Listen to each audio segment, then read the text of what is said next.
We share your vision of making Iloilo City a premier smart city, not only in the region, but also in the entire country and beyond. We add value to Iloilo City's Eye Care Center and support the revitalization of local economy by providing geo-ICT solutions for businesses, tourism, governance, and social services. This is Project Lungsod, and you can be part of the change. Connect with culture, connect with nature, connect with business, connect with safety, connect with fun, connect with us. Lungsod, change the way we look at cities.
Saan nga ba tayo patungo?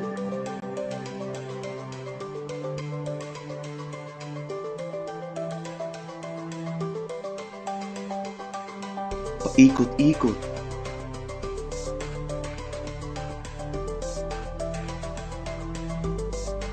Paakyat.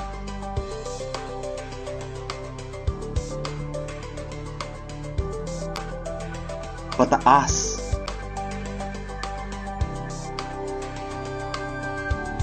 Sa bawat silid. Sa bawat sukat.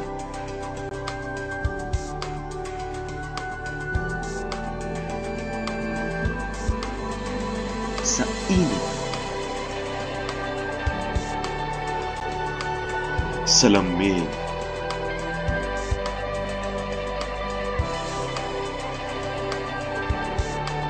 Sa bawat pagbagsak.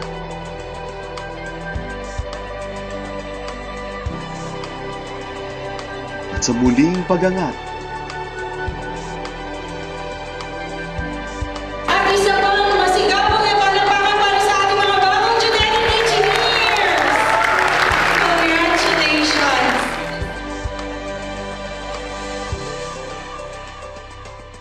Sa pagsasaliksik. Sa pagbabahagi. At sa pakikibahagi.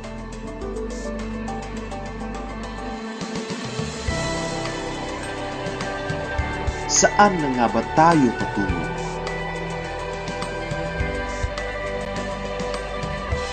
Paikot-ikot.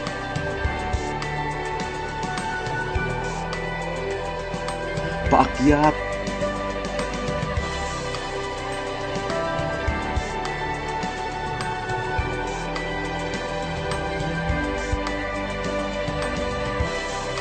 Pataas. Para sa serbisyong hindi basta-basta lumiliko.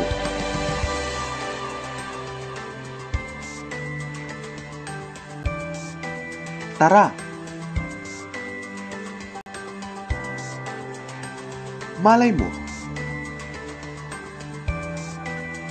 Para ka rito.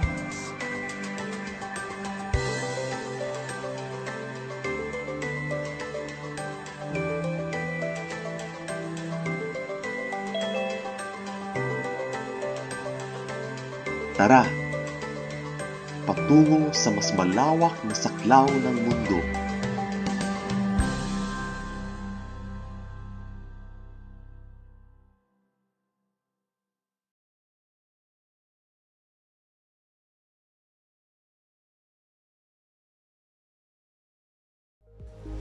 In the world of endless possibilities, imagine telling stories without having to go outside the city. Now imagine bringing business into the palm of your hand.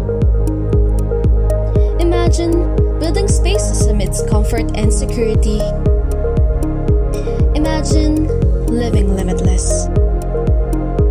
And imagine digitally run solutions at your fingertips. Now imagine Iloilo City, a prime pilot area for innovative solutions as a smart city. One of the very first engagements of this kind in the Philippines. Driven by emerging technologies of artificial intelligence, Internet of Things, and geospatial solutions, we present Lungsod, a linked up of geomatics and social science research for the development of Smart Cities project. We share your vision of making Iloilo City a premier smart city, not only in the region, but also in the entire country and beyond. We add value to Iloilo City's Eye Care Center and support the revitalization of local economy by providing geo-ICT solutions for businesses, tourism, governance, and social services. This is Project Lungsod, and you can be part of the change. Connect with culture, connect with nature, connect with business, connect with safety, connect with fun, connect with us. Lungsod, change the way we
Saan nga ba tayo patungo?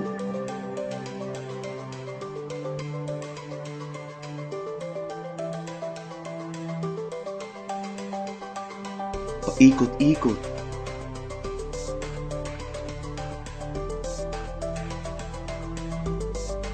Paakyat.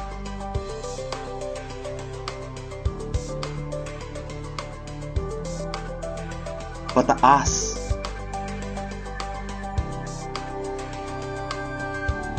Sa bawat silid. Sa bawat sukat.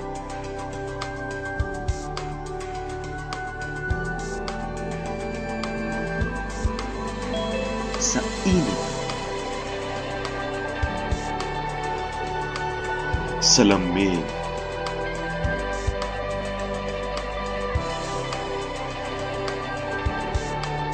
Sa bawat pagbagsak.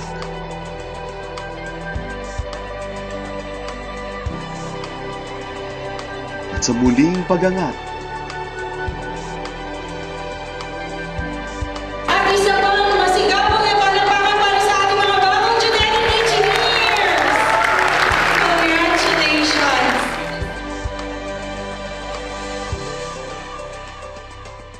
Sa pagsasaliksik. Sa pagbabahagi. At sa pakikibahagi.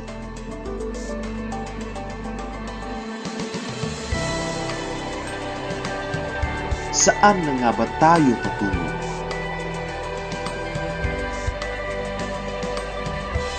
Paikot-ikot.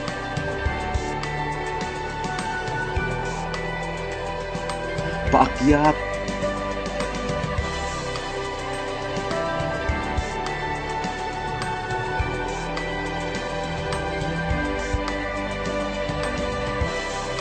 Pataas. Para sa serbisyong hindi basta-basta lumiliko.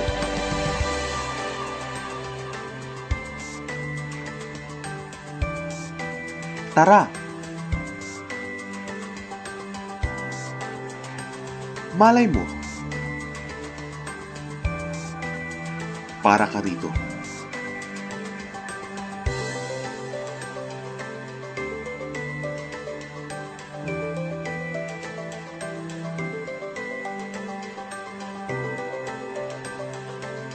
Tara, patungo sa mas malawak na saklaw ng mundo.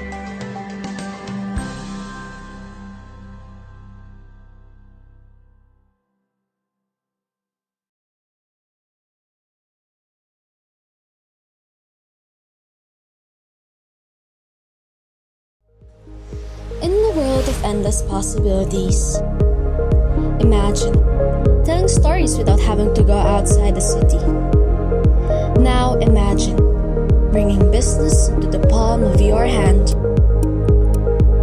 Imagine building spaces amidst comfort and security. Imagine living limitless. And imagine digitally run solutions at your fingertips. Now imagine Iloilo City, a prime pilot area for innovative solutions as a smart city. One of the very first engagements of this kind in the Philippines. Driven by emerging technologies of artificial intelligence, Internet of Things, and geospatial solutions, we present Lungsod, a linked up of geomatics and social science research for the development of Smart Cities project. We share your vision of making Iloilo City a premier smart city, not only in the region, but also in the entire country and beyond. We add value to Iloilo City's Eye Care Center and support the revitalization of local economy by providing geo-ICT solutions for businesses, tourism, governance, and social services. This is Project Lungsod, and you can be part of the change. Connect with culture, connect with nature, connect with business, connect with safety, connect with fun, connect with us. Lungsod, change the way we look at cities.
Good morning, everyone, and welcome back today of the Philippine Geomatics Symposium or PhilGeos 2021.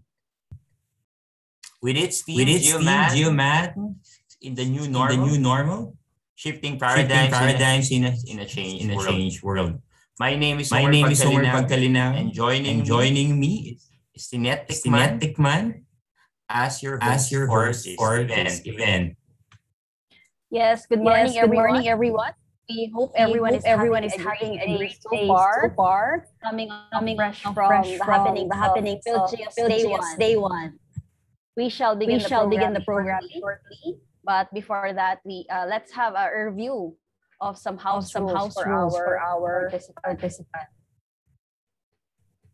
Okay, so first, kindly disable your audio and video throughout the webinar to avoid unnecessary noise during the presentations. Second, set your complete in your Zoom account where proper Identification and acknowledgement.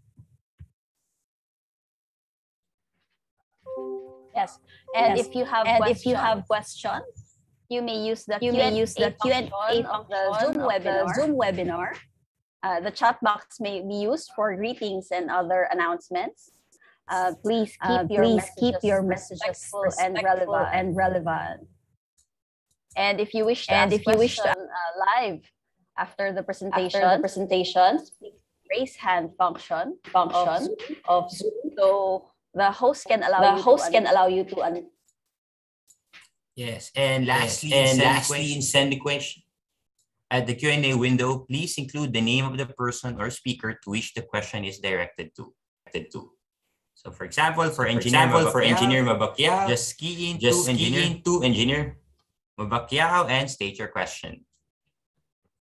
Yes, and of course, we want to have an impactful science research community. So we highly encourage everyone to provide constructive comments that will help our presenters in their research. Yeah, so maybe let's take a minute to fix the echoing. Yes.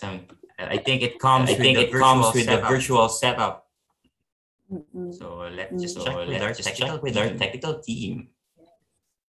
Or maybe we are coming live out of this world.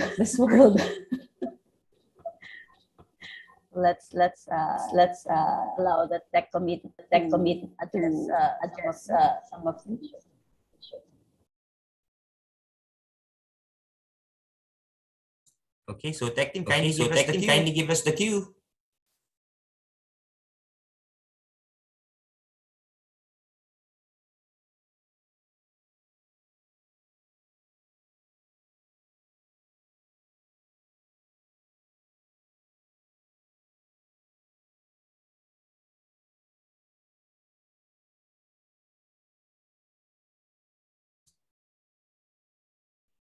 Testing. Yeah. I think we still have it. Yes. Yes. Meron pa.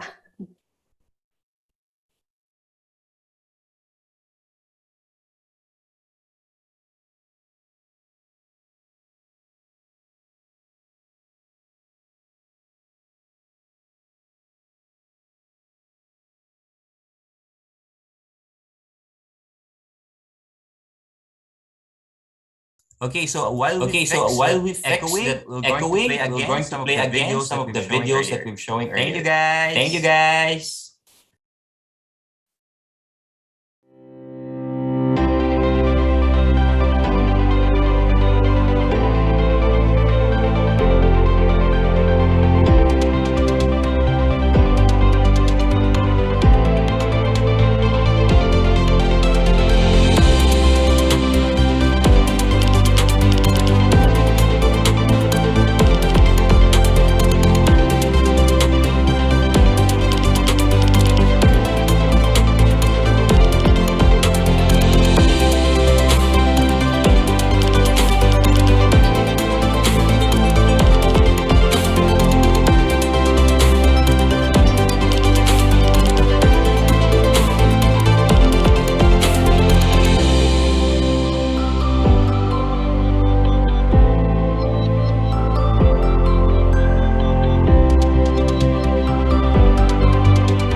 Hello. Testing. Do we still have an echo, guys?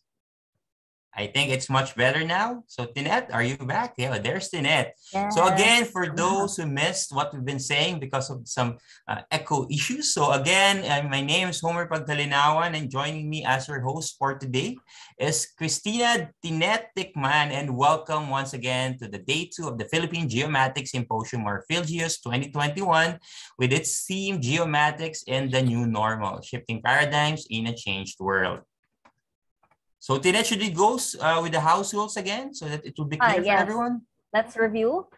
First, we'd like to remind everyone to disable your audio and video throughout the webinar to avoid unnecessary noise during the presentations. And please set your complete name in your Zoom account for proper identification and acknowledgement. Yes. Okay. So I think we have it. And then just in case you have questions during the plenary, or you may use the Q&A window, kindly include the name of the person or speaker to which the question is addressed to. So for example, if you have questions to Engineer Luis Mabakyao, just key to Engineer Mabakyao and then state your question.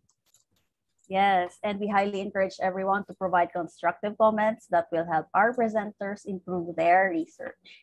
Yes, and of course, we also want to recognize the efforts of our organizers and sponsors for making the event possible. Once again, this event is brought to you by the University of the Philippines Department of Geodetic Engineering and the Training Center for Applied Geodesy and Photogrammetry, together with the International Society for Photogrammetry and Remote Sensing, ISPRS, in collaboration with the UP Geomatics Alumni Association, Supermap Software Corporations Limited, and Geospectrum Marketing Services. And of course, we have representatives from the UP Computer Center for hosting this event over Zoom. We are also streaming live on YouTube to the UP DGE and TCAGP channels. So kindly share and subscribe. Yes. Now, as we mentioned earlier, we are coming off fresh from the happenings of day 1. So let's keep you up to speed with the highlights from yesterday's event. So first, we opened day 1 with the welcome messages from Dr. Jack Sarmiento from the UP DGE and Ms. Rose Ann Ramos, chair of the PhilGeos Organizing Committee.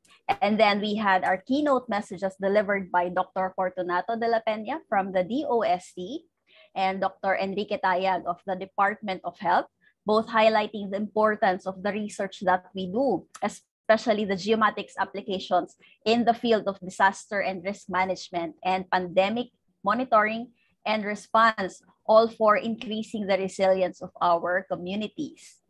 Yes, and of course, we also had our plenary session featuring Dr. Joel Joseph Marciano from the Philippine Space Agency, Engineer Marifé Belanger from Supermap, and Mr. Miguel Del Rosario from Geospectrum to talk about industry perspective. And then we proceeded in the afternoon with the poster and parallel technical sessions on geomatics for natural resources management and the urban and regional planning applications of geomatics. So congratulations, a big one to all our presenters. Congrats, guys. And now to check with our participants, we have prepared a short review on the activities from yesterday. So head on to the next slide and you will see an invitation to join menti.com and use the code that's 28109047, or just scan the QR code using your phone. Okay, so it should be looking like this, guys. I do have some questions. Okay.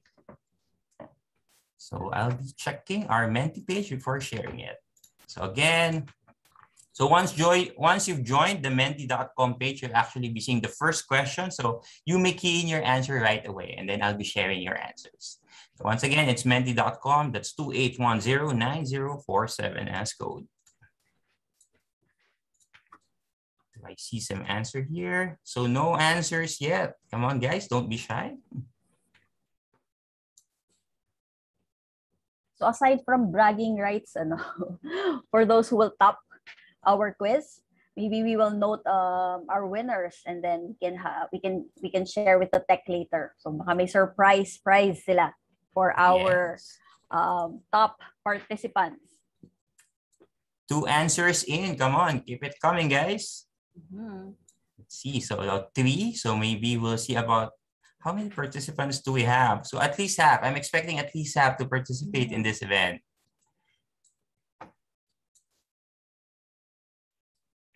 Okay, let's see. And then I'll be sharing my screen right after.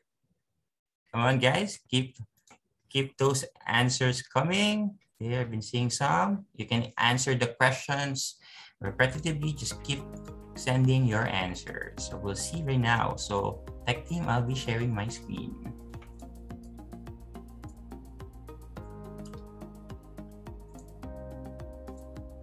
Okay, so there we have it. Again, the question. The first question is, what are the things that you can recall from yesterday's session? So it's just not me and Tinet who's supposed to listen to their plenary session. So let's see. Of course, this also includes the keynote speakers, the parallel and technical sessions as well. So we'll see. How many responses do we have? That's about 10. So let's see. Our word cloud. There we have it. So of course, the biggest word, as expected, not surprising, would be geomatics. And of course, a main highlight will be the Philippine Space Agency. So shout out to our colleagues from the Philippine Space Agency. Of course, there's also mentioning of SuperMap and then some DOST funding. DOH is also mentioned. We also see some words such as MULA. I think this is one of the satellite or program of the Philippine Space Agency. What else do we have? It Geospectrum, definitely. Let's see, BIM, of course, it's Building Information Management. Satellites, of course. Okay, so keep your questions coming and I'll be moving on to your next question. Next question is, let me hide your answers first. So what excites you the most among the PhilSA's upcoming key development areas? So again, what excites you the most among PhilSA's upcoming key development areas? So among those presented by Doc Marciano, which one excites you the most? And you know what, Tina, just to share it to you, I actually want to be an astronaut when I was younger. So I never knew that being a geodetic engineer is one of the key, or it's the closest that you can get to becoming an astronaut here in the Philippines. And I think Philippine Space Agency gives hopes to those who are like me, who have been dreaming to walk on the moon, maybe visit the space station and other astronaut things that they like to. So let's see 7 answers that were. Actually, I noted from Dr. Marciano's speech yesterday, meron din palang build in terms of our satellite capabilities sa Philippines, diba? So that's an exciting area. Yeah, quite interesting. And we've been representing them at the, I think that's the World Expo in Dubai. Doc Marciano also presented what the PhilSA's capabilities are. So now let's see our audience answer. About 15 answers in. There you have it. New satellites, of course. Aside from the WATA 1 and 2, we also have Maya 1 and 2 and other satellites on the line. Space economy, yes, Philippines is now engaging in the space economy. Scholarships are much welcome. So again, for those who are interested to do MS and PhD, shout out to myself for a possible PhD opportunity with PhilSA. Yes. And then, of course, MULA, lean satellites, of course, that we can touch as many as possible, as useful as possible.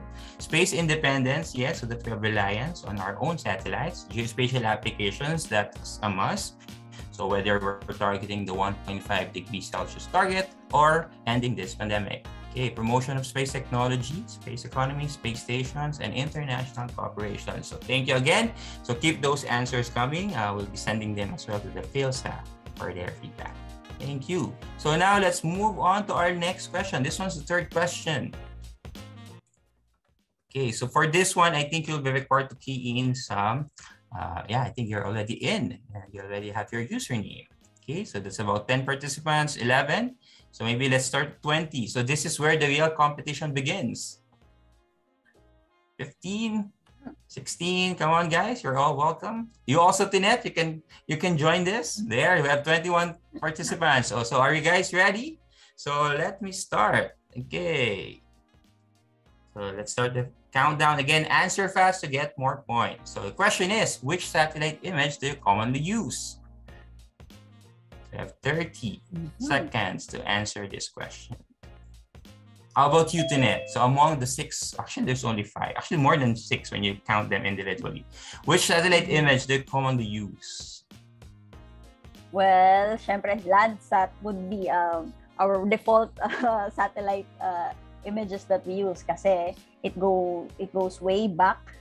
Yes, as far as the 70s and 80s. Yes, you can get data from 80s to 70s. Oh, there we have it. So again, it's Team Landsat and Moody's who's been like the most commonly used. But of course, it comes with the availability. And we also have some users into Sentinel-1 and 2. Again, Sentinel-1 is the radar, and then Sentinel-2 is for optical imagery. Okay, and then others are also familiar with Planet, and then some also answered others. So I'm curious what those others data are. So of course, we'll do on the chat instead. So thank you very much. And of course, our last question for today would be question 2 of 2. Enter to start countdown. Okay, so which technology of the SuperMapJS platform are you looking forward to apply in your research? So again, which among these 5 key technologies of the SuperMapJS platform are you looking forward to apply in your research?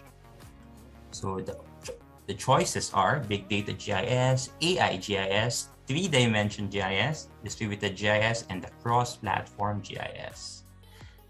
So how about you, Tinette? So if you'll be asked this question, which one are you really looking forward to apply in your research? Big Data GIS, of course. Big data, yeah, especially the proliferation of those data coming from different platforms. And yes, I think you're one of the guys who answered this. It's the big data that they're really more looking forward to. And of course, next would be AI GIS, followed by 3D GIS. So that's about it for our quiz or our trivia for today. Thank you very much, everyone, for participating. And we actually have some leaderboard. So let's see who topped our quiz. So again, if you've noticed, there's no wrong answer actually. So everything is actually correct. So congratulations to Frosty for gathering 1,942 points. So again, just chat whoever Frosty is. So I'm not sure with the organizers if they'll be giving you something aside from bragging rights. So again, congratulations to Frosty. So that ends our trivia for this morning. So Tinette, what's up next? Yeah, so thank you everyone for your participation. So we hope that today we can also have a very, very meaningful symposium. So are we refreshed and ready for the plenary session? So kindly type in ready in the chat box if we're ready for our plenary session. So capital R-E-A-D-Y. Yes. Thank you, everyone. They're also keen, ready with lots of exclamation points for you, Tinette. Yeah, so thank you, everyone. So now we will start with our plenary session with our first speaker. So we have Dr. Anjar Dimarasakti from the Bandung Institute of Technology. So Dr. Sakti is a Vice Director of Coordination in the Center for Remote Sensing, Bandung Institute of Technology. He is a researcher on the Global Database Division, developing geospatial products and global regional policy models to achieve the SDGs with regard to the food, water, climate, energy nexus. Currently, he is involved in Southeast Asia, mangrove sustainability and groundwater for Zero Hunger projects supported by ITB Research Collaboration Program. He is a member of the Remote Sensing Society of Japan. So Dr. Sakti obtained his Doctor of Engineering and Master of Science degrees from the University of Tokyo in Japan and his bachelor's degree from Bandung Institute of Technology in Indonesia. So everyone, please welcome to the spotlight, Dr. Anjar Dimarasakti. Thank you, Ms. Christina and Mr. Homer. I would like to share my screen.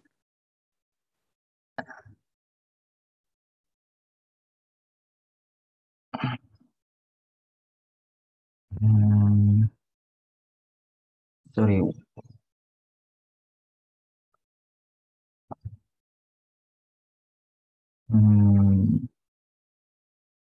So could you see the whole screen on my presentation?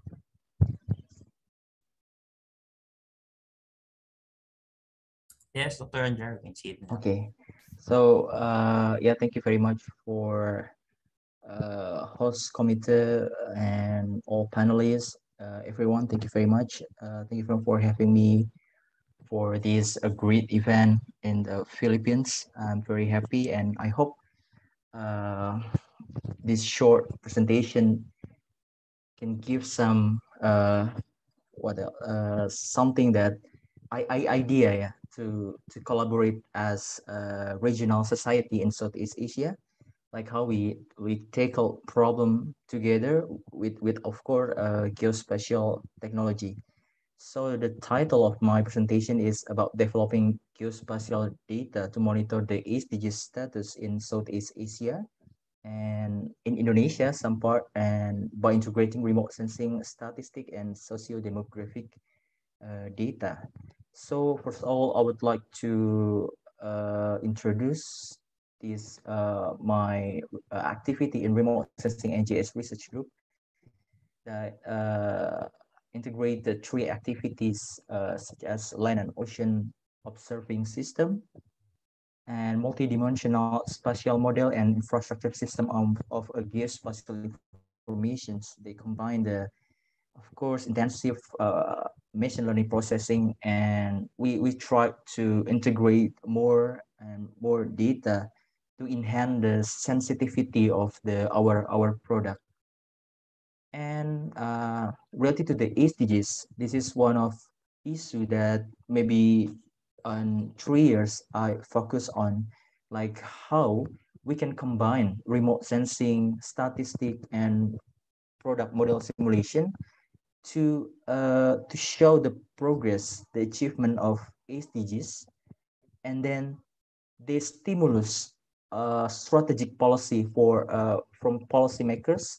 And if the data still continue, so we can evaluate the policy what they make before. And yeah, it's like looping, and it's a great opportunity to show the power of geospatial data. And in case of my countries, yeah, Indonesia, and I see in many countries, the current approach to monitor SDGs dashboard is mostly using statistics data. And some country they visualize using spatial, but as you can see, so we can, sorry, in Indonesia, bahasa ya, we can show only one value per one region per one value, yeah. So we can see that especially if the region is quite large, we have some confusing how to create some strategic policy to increase the achievement of SDGs. And some idea come from some previous research, like how we integrate the statistic data. Some of sample is like how the WordPop Soriceta, they develop a pixel-based population density by combine the statistic data per administrative level, combined with the various node parameters that develop by using remote sensing or another GIS technique. They're using machine learning and create the spatial base. And also like what Kumu et al. Develops by develop high-res gross domestic product in pixel level by integrate the statistic and multi-machine learning approach. And that's a previous study inspired like how the statistic of SDGs target could be integrated with various remote sensing or model or GIS technique, yeah, to create more advanced SDGs data. Of course, by combining remote sensing, GIS, and artificial intelligence, we have a good chance to increase the value of the data, and increasing the technique of machine learning from regression, classification, and clustering with the various programming language, Python, R, and many else. And we create some interesting by also combining with the various data. So we also encouraged by how previous or many institutions try to share their strategic product. Let's see how surface water change or deforestation, forest degradation by Hansen, or urban sprawl developed by Gong in more than 30 years, we can analyze the expansion of the urbans, and combined with the continuous long-term remote sensing data is yeah, very good change for our community, for us to try to create more and more strategic data. And yeah, this is one of the project that we are focused on for 3 years, how to develop more and enhance the system to monitor SDGs, not only statistic by combined remote sensing and model to create high-res pixel-based, high temporal dynamic and automatic policy recommendations. And yeah, I'm very happy if audience, professor, doctors, researcher in this webinar could maybe have some idea to together collaborate in the futures. And my study are focused on the 5 regions: global, Southeast Asia, Indonesia, and Java Island, and Bandung City. Sorry, I think in Bandung City, where I live now. And so I will start with the target number 2, and the strategic target is 2.3 and 2.4, how to double productivity and create sustainable food productions. For the first product that I would like to show is my previous product about the global cropping intensity and crop calendar in 15 years by combining NDVI, MODIS, and AMSAR, land surface water coverage, with the integration both satellite. We can estimate not only cropping intensity, not only crop calendar, but also the pattern. Let's see in Java or some area in Southeast Asia, we change the crop type.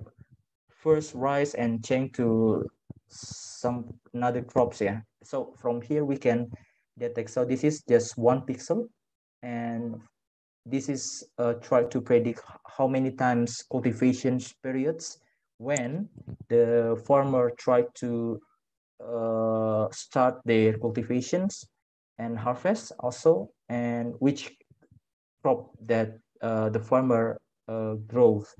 And this continue from 1 pixel to next 1.5 million pixel, and we create the from at this moment the highest cropping intensity and crop calendar in 1 kilometer, 500 meters. And this is the comparison of previous study, Mirka, Zabel, and Sakra, and this is product that we are with. So from this, we also can analyze the change of cropping intensity of crop calendar. This is not directly to estimate productivity, but this become one of the fundamental data that we use to predict the productivity. And yes, from here we can also create the strategic statistic, which is in FAO. There is no information about area, single, double, and triple. Thus, in FAO, we just have total crop, so we can detail information about this type of cropping intensity. We also compare with the irrigated, since we assume that only irrigated area that can produce more than 2 times cultivation periods. And so we also analyze, like in 15 years, which country that increased from single to double, or 2 level from single to triple crop in 15 years. So like India, China has dominated how they try to shifting, not only expand the agriculture, but improve or focus to increase the potential cultivations to support, to feed the population there. And yeah, we also try to combine statistic data consumption with estimate pixel-based rice consumption in urban and rural, And then this is one of the approach that we are developing right now to combine cropping intensity, crop water, and also vegetation index to predict food productions and pixel base, and we can estimate the surplus and food balance per pixel base. And for sustainable productivity is quite challenging. We have to consider about the consistency of crop calendars, and also we have to consider about the agriculture climate pressures and water use efficiency, and also distribution is quite become one of the integrated parameters to identify which agriculture already produced in sustainable way, in which country they have not sustainable. And for SDGs 3, we are analyze about the hazardous from pollutions. We are create the RGB model, CO, SO2, and NO2 in Southeast Asia region.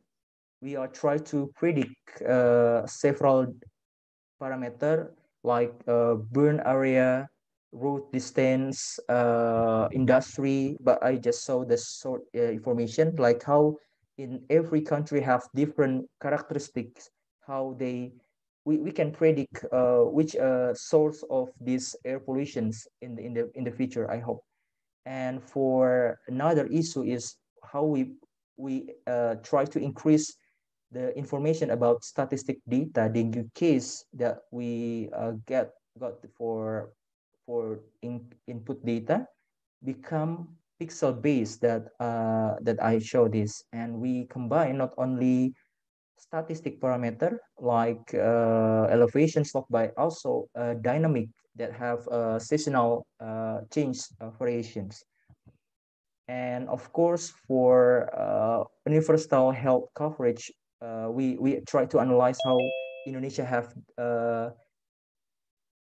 different health primary care distribution, and we are monitoring where we can find the area that needs more health primary care in Bandung. This is Bandung City, and also some dynamic COVID's daily monitoring and also prediction.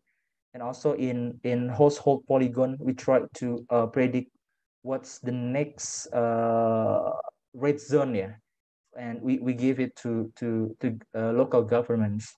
And for quality educations, this is the first study that how we evaluate more than 30 points school.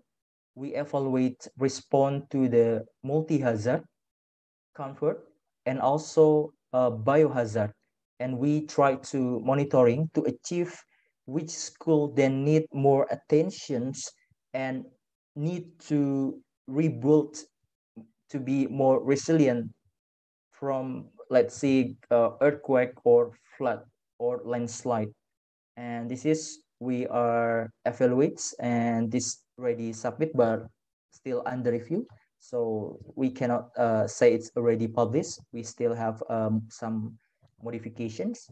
And the next is about equal access. So this is how a geospatial approach can try to predict which location, in which area they should be built a new school, in which budget, and how the impact when the government already develop or NGOs, and to achieve the equal access for society.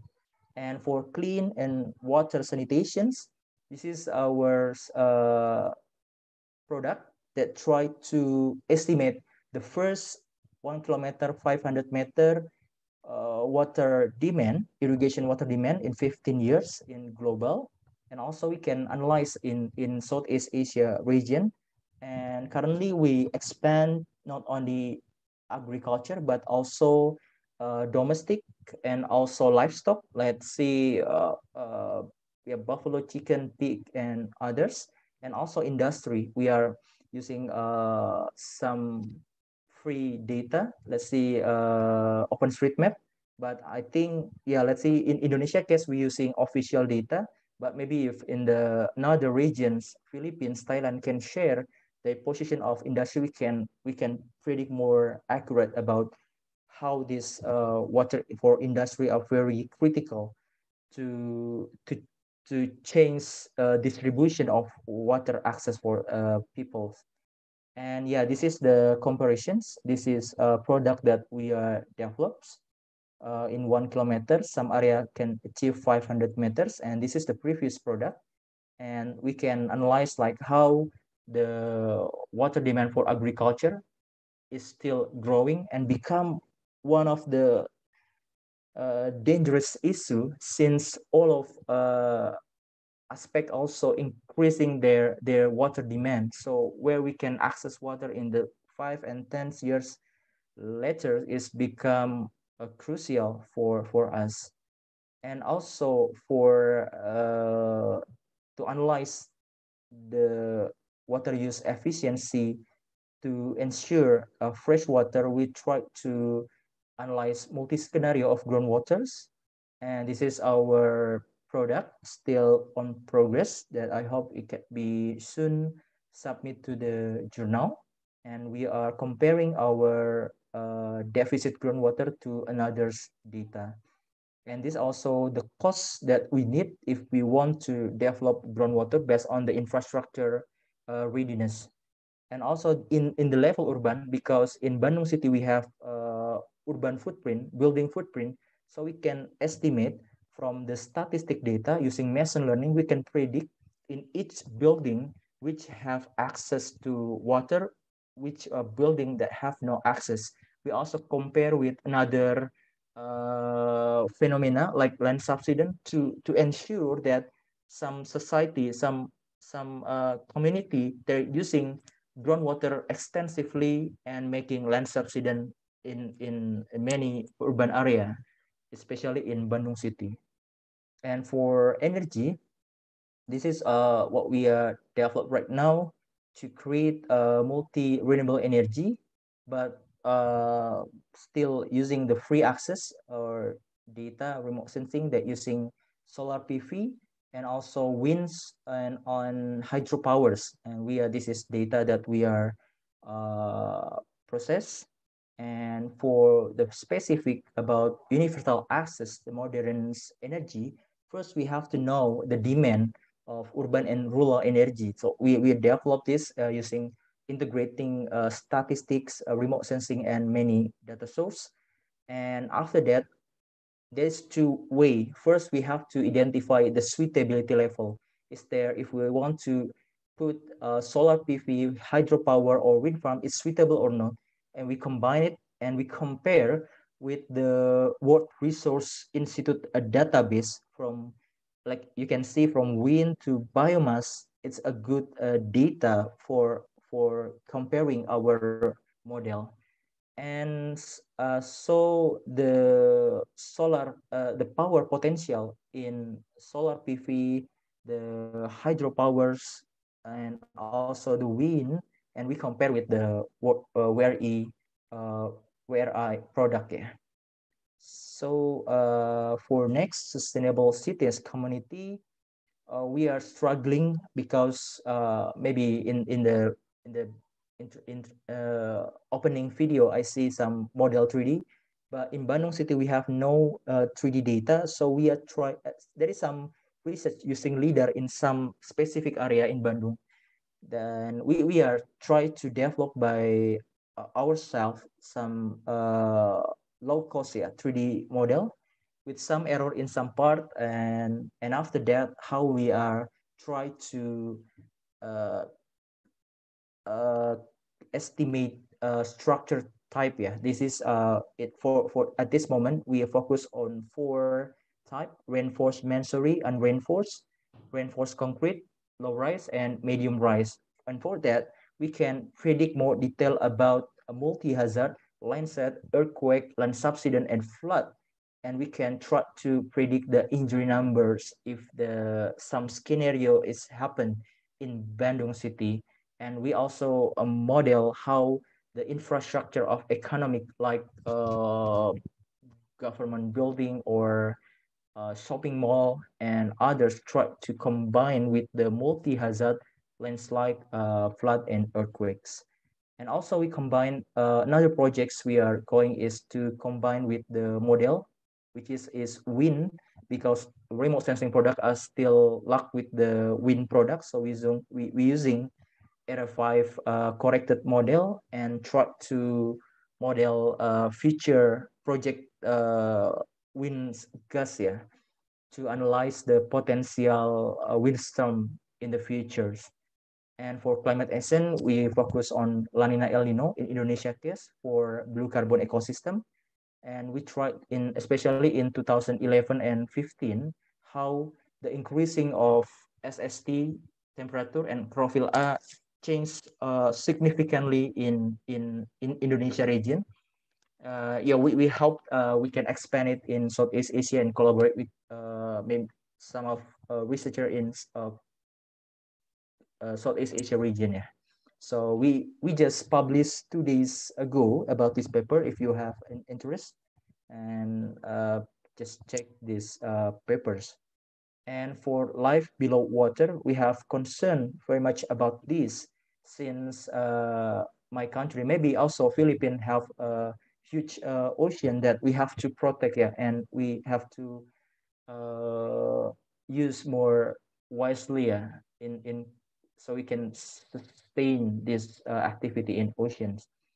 First of all is we discuss about reduce marine pollution. Before, there's 2 research from Jambek and Laberton that show that inform that Indonesia is number 2 about plastic production in oceans. But Indonesia government, there is no data to counter.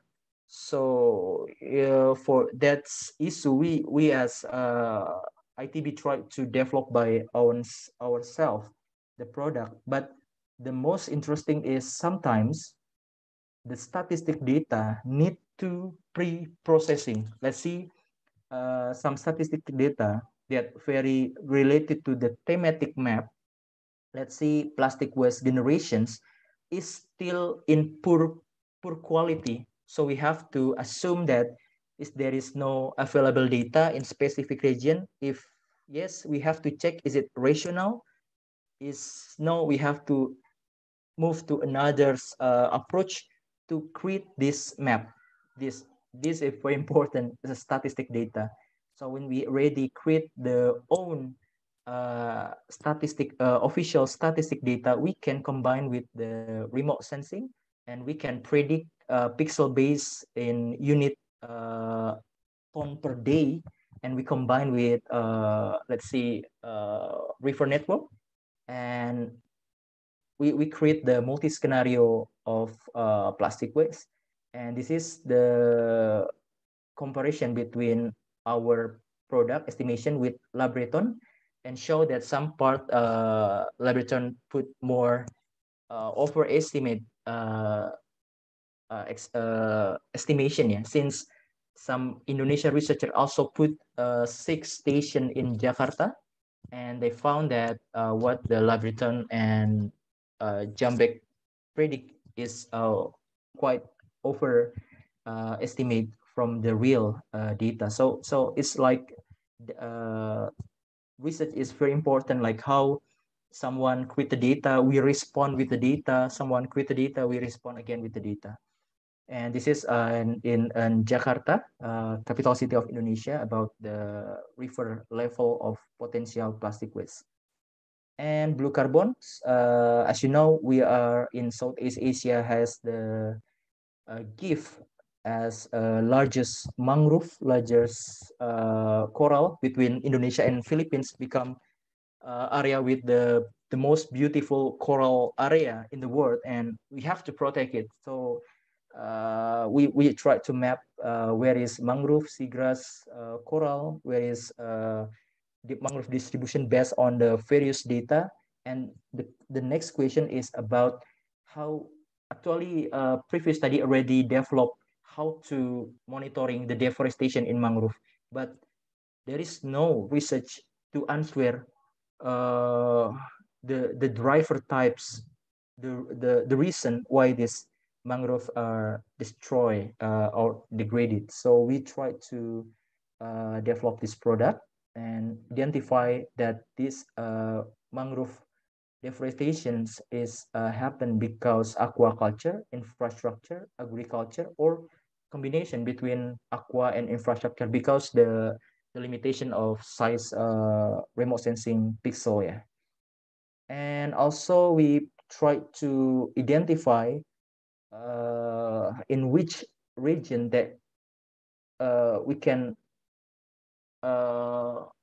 focus to choose the optical location for new mangrove planting. In Philippines, we are just show about area in Mindanao. I hope it's also correct, yeah.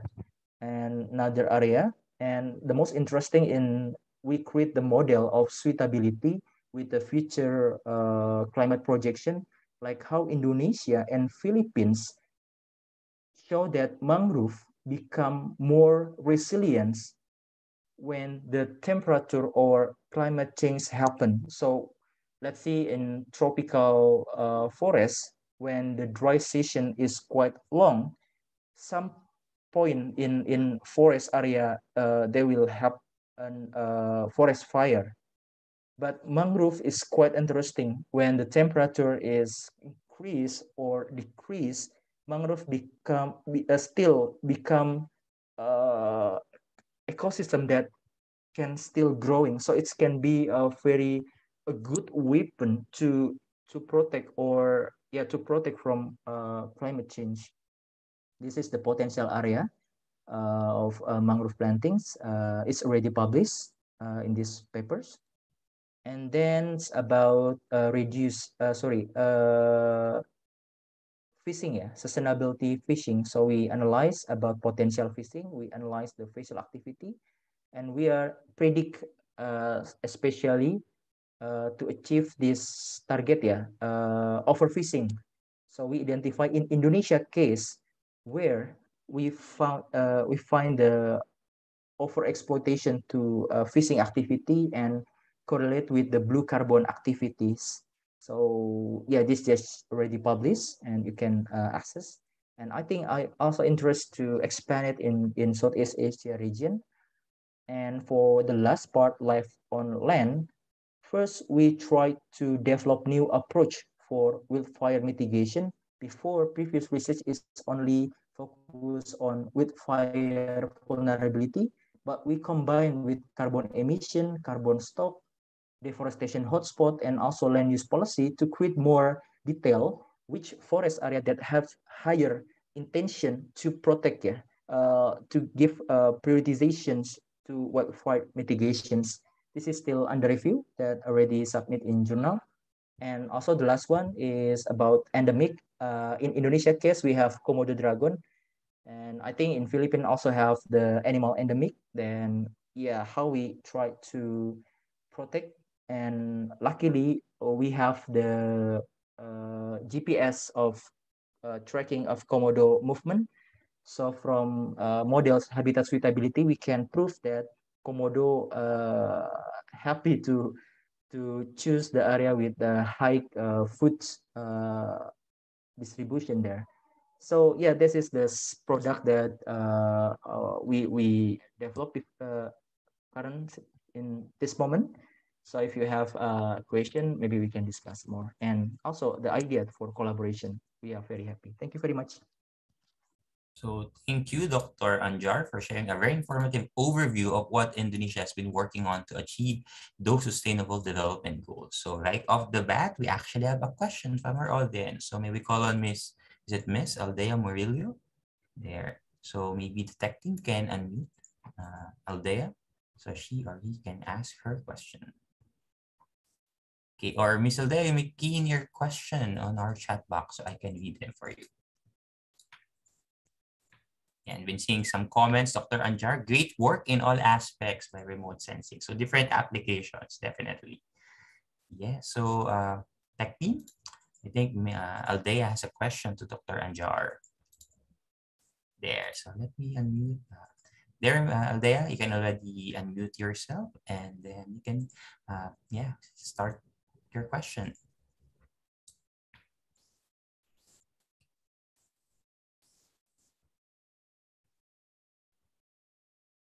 Aldea, or did she just mistakenly raised her hand? Oh, there. And now we have some questions also. So before Aldea, are some of these data products publicly accessible, Dr. Anjar? Sure. For at this moment, we have to focus to publish the paper first to check it from the expert. And at this moment, I already registered the product of cropping intensity and crop calendar in the Google Earth Engine. So basically, it become a great platform, so everyone can access. Same with me, I also using various data in Earth Engine. So just wait. I hope soon some of data can be found in the Earth Engine, yeah, Google Earth Engine database. So this maybe. Yes. Okay. So Google Earth Engine. So how about those the ones that you published? Like, is there like, should they just reach out to you if they would want a copy, or at least if they would want to replicate the methodology here in the Philippines? Would it be possible, Dr. Anjar? Sure. That's why I'm here. Yeah. So if you have Okay. found some interesting data for input or for comparison, because in my case, some of study I choose global and regional, honestly, because I don't have so much budget for visit how to say, like field trip, yeah.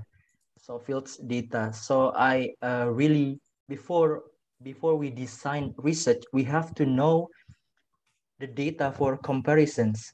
It can be apple to apple, similar data, or apple with the something that can be analyzed. Yeah, let's see data for plastic debris. It's apple to apple when we are predict the estimate plastic in coastal area. And Labreton also release their product, so we can compare apple to apple. But some case like driver types of mangrove deforestations, I not found some data that I can use for equal comparison. So I need more idea, let's say, to make a long-term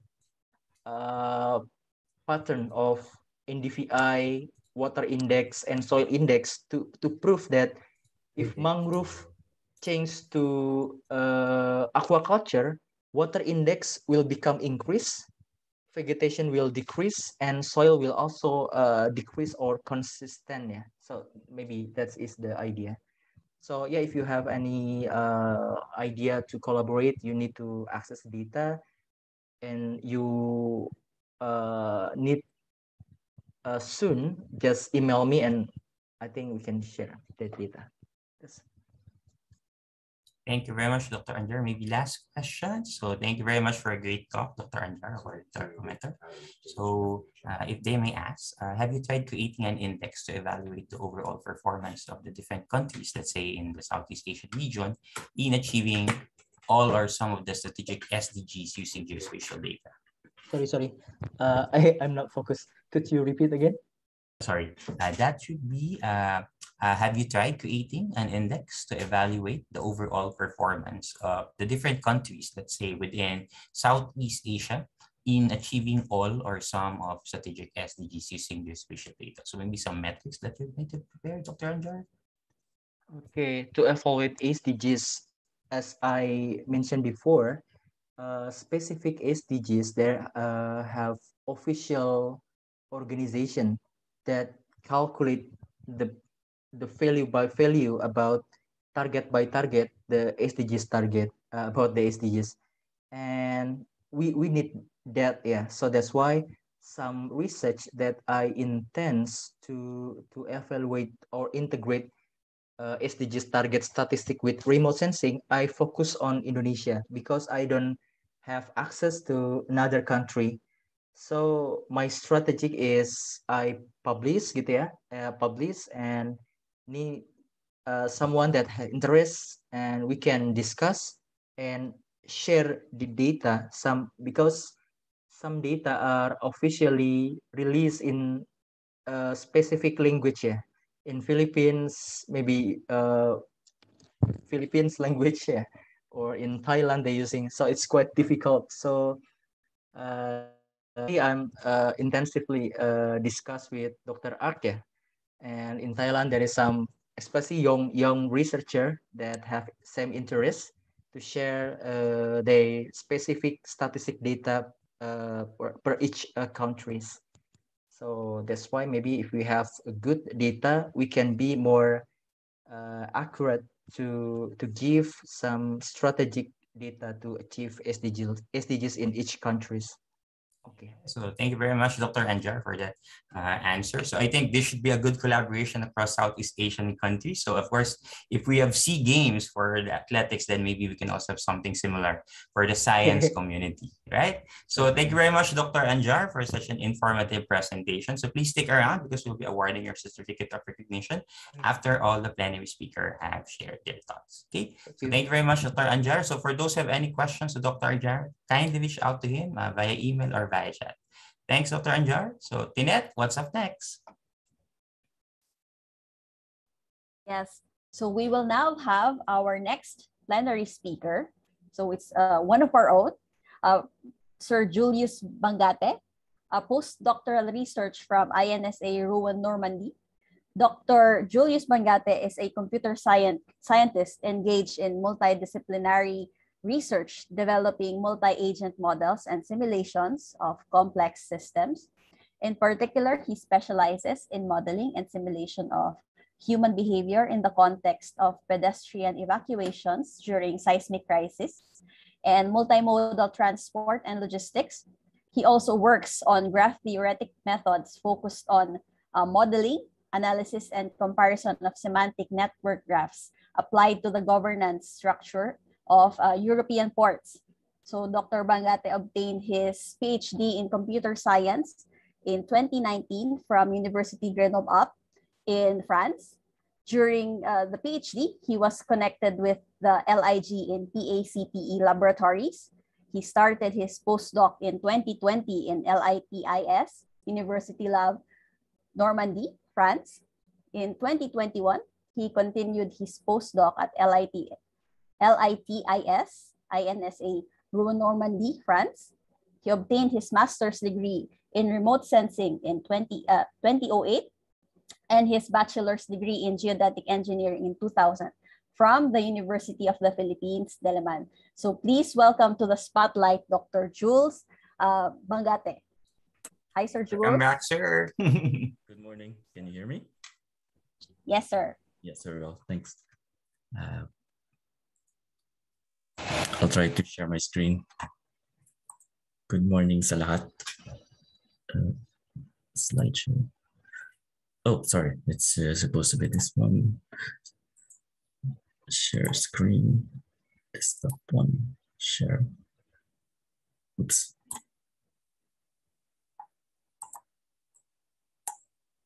Can you see my screen? Yes, sir. The first slide. Okay.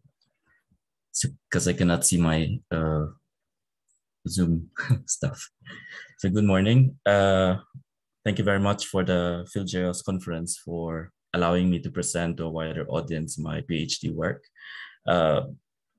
Currently I'm now with the LITIS lab in INSA Rouen. LITIS is a computer science lab at the National Institute for Applied Sciences. And my team is RI2C. We work on networks, semantic networks, graphs, both theoretical and applied, optimization, logistics, supply chains, and many other applications of complex systems. So I thank also my institution for allowing me to present in the Philippines, though remotely. Okay, next slide. So the presentation is about my PhD research, which was defended in 2019. My supervisors were Julie Dugdale, Elise Beck, and Carol Adam. I was attached to the computer science lab in Grenoble with Magma, which works for or develops socially relevant multi-agent systems, and the social science lab PACT with the team environment, which we focus on environment issues, remote sensing, risks, hazards, and many other applications of geomatics and geography. So the research was conducted in University Grenoble in France and funded by the region in Rhône-Alpes, France, by ARC7. So the objective of the presentation, the outline, is to present the objectives, some theoretical foundations next, and then the research questions which were tackled by the research, the approach, methodology for framework, about the model, some validation, and some results and conclusions. Objectives. The objective of the research is to focus on people. Basically, as you can see from the right of the image, people are the common denominator of all disasters. They are the ones who suffer and experience the actual feeling of loss or tragedy. So the research is designed to investigate the effects of human behavior and social interaction on earthquake evacuations. I'd like to mention that the social science tradition in computer and multi-agent modeling in Europe is very strong. So you can see the influence of that tradition in this work. So to define the context of a seismic crisis, we know that the earthquakes basically are very rare, but they are the ones who actually produce the most casualties by death or injuries compared to other disasters. But we say that earthquakes actually does not kill people, but it's actually the collapsed structures that kill individuals. So if we, for example, develop behaviors which can promote survival of large populations of people, then maybe we can help avoid such casualties. So what we know is that advice by authorities is to do a drop, cover, and hold on. And normally authorities would have building codes and policies. They educate the population on what to do to prepare for the crisis and to develop crisis management plans. But sometimes there's a footnote. Some of the plans are based on behaviors of able-bodied individuals. So sometimes if you have a heterogeneous population of aging population, many children, you don't have the full coverage of that plan. And for countries, for example, like the study area of this research in France, it has moderate seismicity. So if we make plans, we don't know how to evaluate them. So the measures are very difficult to evaluate because of rarity of events. So this is the map of mainland France in Europe. Basically, the study area is in Grenoble, is in one of these circles. France has actually other territories outside with a stronger frequency of earthquakes. So the area is here. It has experienced some earthquakes in the past, 5.4 in 1909 and 6.2. And there's also a Beldon fault line here, which has the potential to have a magnitude 6 earthquakes. The characteristics of this valley in Grenoble is that it has many critical industrial facilities with sensitive instrumentation. Some have fuels like nuclear research institutes, which may have sensitive equipment that can be damaged by earthquakes. So a brief review of what an earthquake is. Of course, in this visualization, you have an earthquake which happens normally underground, and those things that are directly above it may experience the earthquake directly and may damage, and those that are far away can also be damaged because of landslides or liquefaction or the effect of the height of structures. So we normally associate earthquakes with two terms, normally magnitude and intensity. Magnitude is basically the energy released when an earthquake happens at the source. And intensity is the measure that how we experience earthquakes. So if you have a magnitude maybe 4, normally a typical intensity would be 4 to 5. And the description of it is on the right. So maybe 4 to 5 is slightly largely observed or strong. So different individuals would have different sensitivities and different actions based on these earthquake phenomena. So for seismic risk, for example, the objective, like in the usual risk equation, you have risk is hazard exposure times vulnerability. The objective is to reduce as much as possible vulnerability and exposure. You cannot reduce the earthquake intensity, of course, it's a natural phenomena. So you can reduce vulnerability by maybe improving your buildings or improving behaviors in the times of crisis. Also the exposure capacity. So normally you evacuate to avoid collapses or debris from buildings, or you construct houses far away from fault lines, for example. This is an example of an earthquake event in Nepal in 2015. As you can see, this is in a market. So in this scenario, the earthquake happens, and you can see that it's so strong that some people are actually having difficulty in, well, staying in place, of course, and some fall down on the ground. And people converge into this open area, which is far away from collapsing debris from nearby buildings. But you can see the behavior that people come from a certain location and some go back to the particular area where people have been escaping from. So also in this view, you can see a tourist who seems to have a different appreciation of the situation. He's taking documentation. Actually, most people do this in some disasters by taking YouTube videos and uploading them on the internet. And here you can see different people arriving slowly and occupying this square. And also this guy, the guy on wearing white, is going to the other direction again. And you can see that there are different populations. You have women, you have children, some part here. So that person went to the other side as well. And they're congregating on this open area. So some are calling. Here you can see an old man carrying his maybe grandchildren. So the speed of them evacuating is somewhat reduced, of course, but of course they are together and trying to find a safe area. So you can see this. Also, this lady is praying in this situation, the great lady in wearing red. So she is, well, yeah. So there are many possible behaviors during an earthquake event, which is not fully captured in most evacuation models or simulations of evacuations of populations. So the research focuses on the first few minutes or seconds and minutes during and just after the earthquake.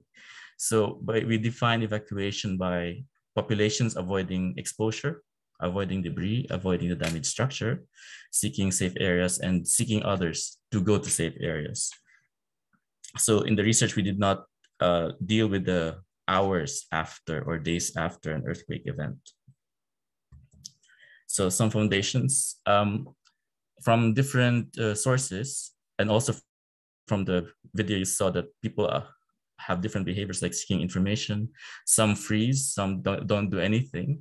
Some get their loved ones, some follow others, some follow others back to a dangerous area. So it's different behaviors. We looked at this concept of social attachment. Here, basically an individual or a person is attached to many things. You're attached to another person who can be your partner, your children, your parents, an object, maybe your phone or a luggage. Like in evacuation in airplanes, they get their luggage first before actually going out of the burning plane.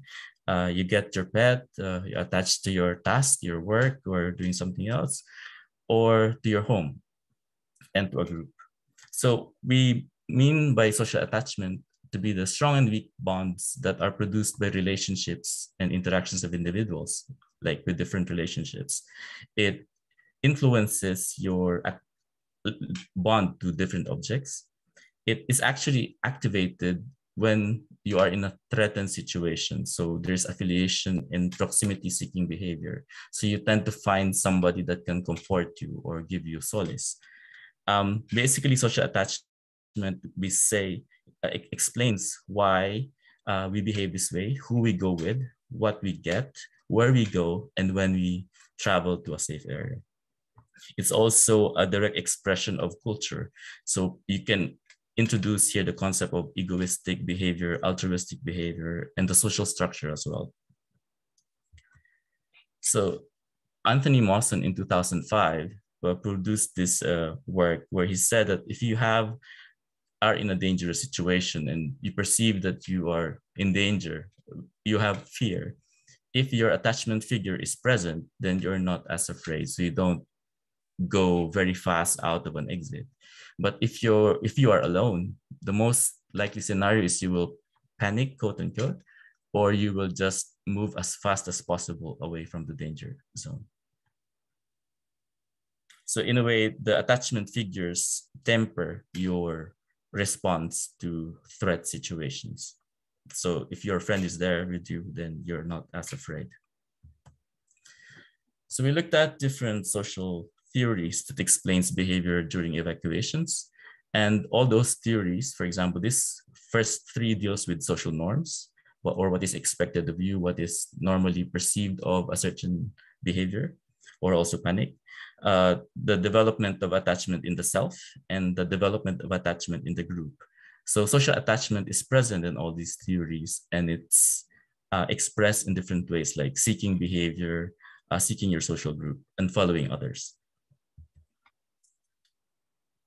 The other part of the research is working with multi-agent modeling. Multi-agent modeling is in the domain of artificial intelligence, artificial societies, and complex systems. A computational agent basically is autonomous. It can move on its own. It has goals. It is social. It can be social. It can be solved through different interactions and have emergent properties. An example, there are different computer-based agents, but there you can have also embodied agents like robots or autonomous vehicles. So in this figure by Ferber in 1995, he illustrates for example, in this guy and the robot in the center, he's perceiving his environment and he reacts based on what he perceives on the environment. And the way he acts on it depends on the resources that he has. So he also interacts with another agent who has its own perception of the world.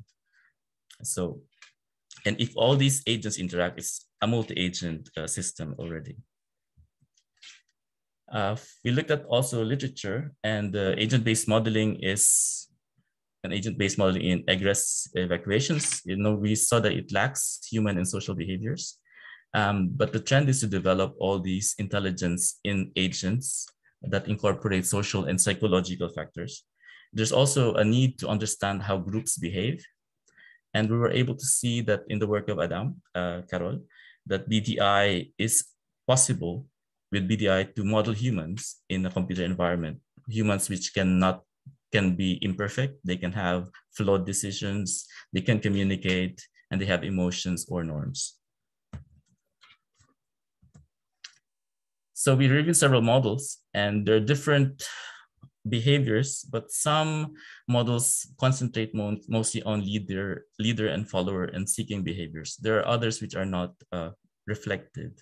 So, and then also on the attachment figures, most models only deal with adults. So the other part of your population is not fully covered in most modeling activities. So our research wanted to address these lack in the modeling. So the research questions that we posed, we had a lot.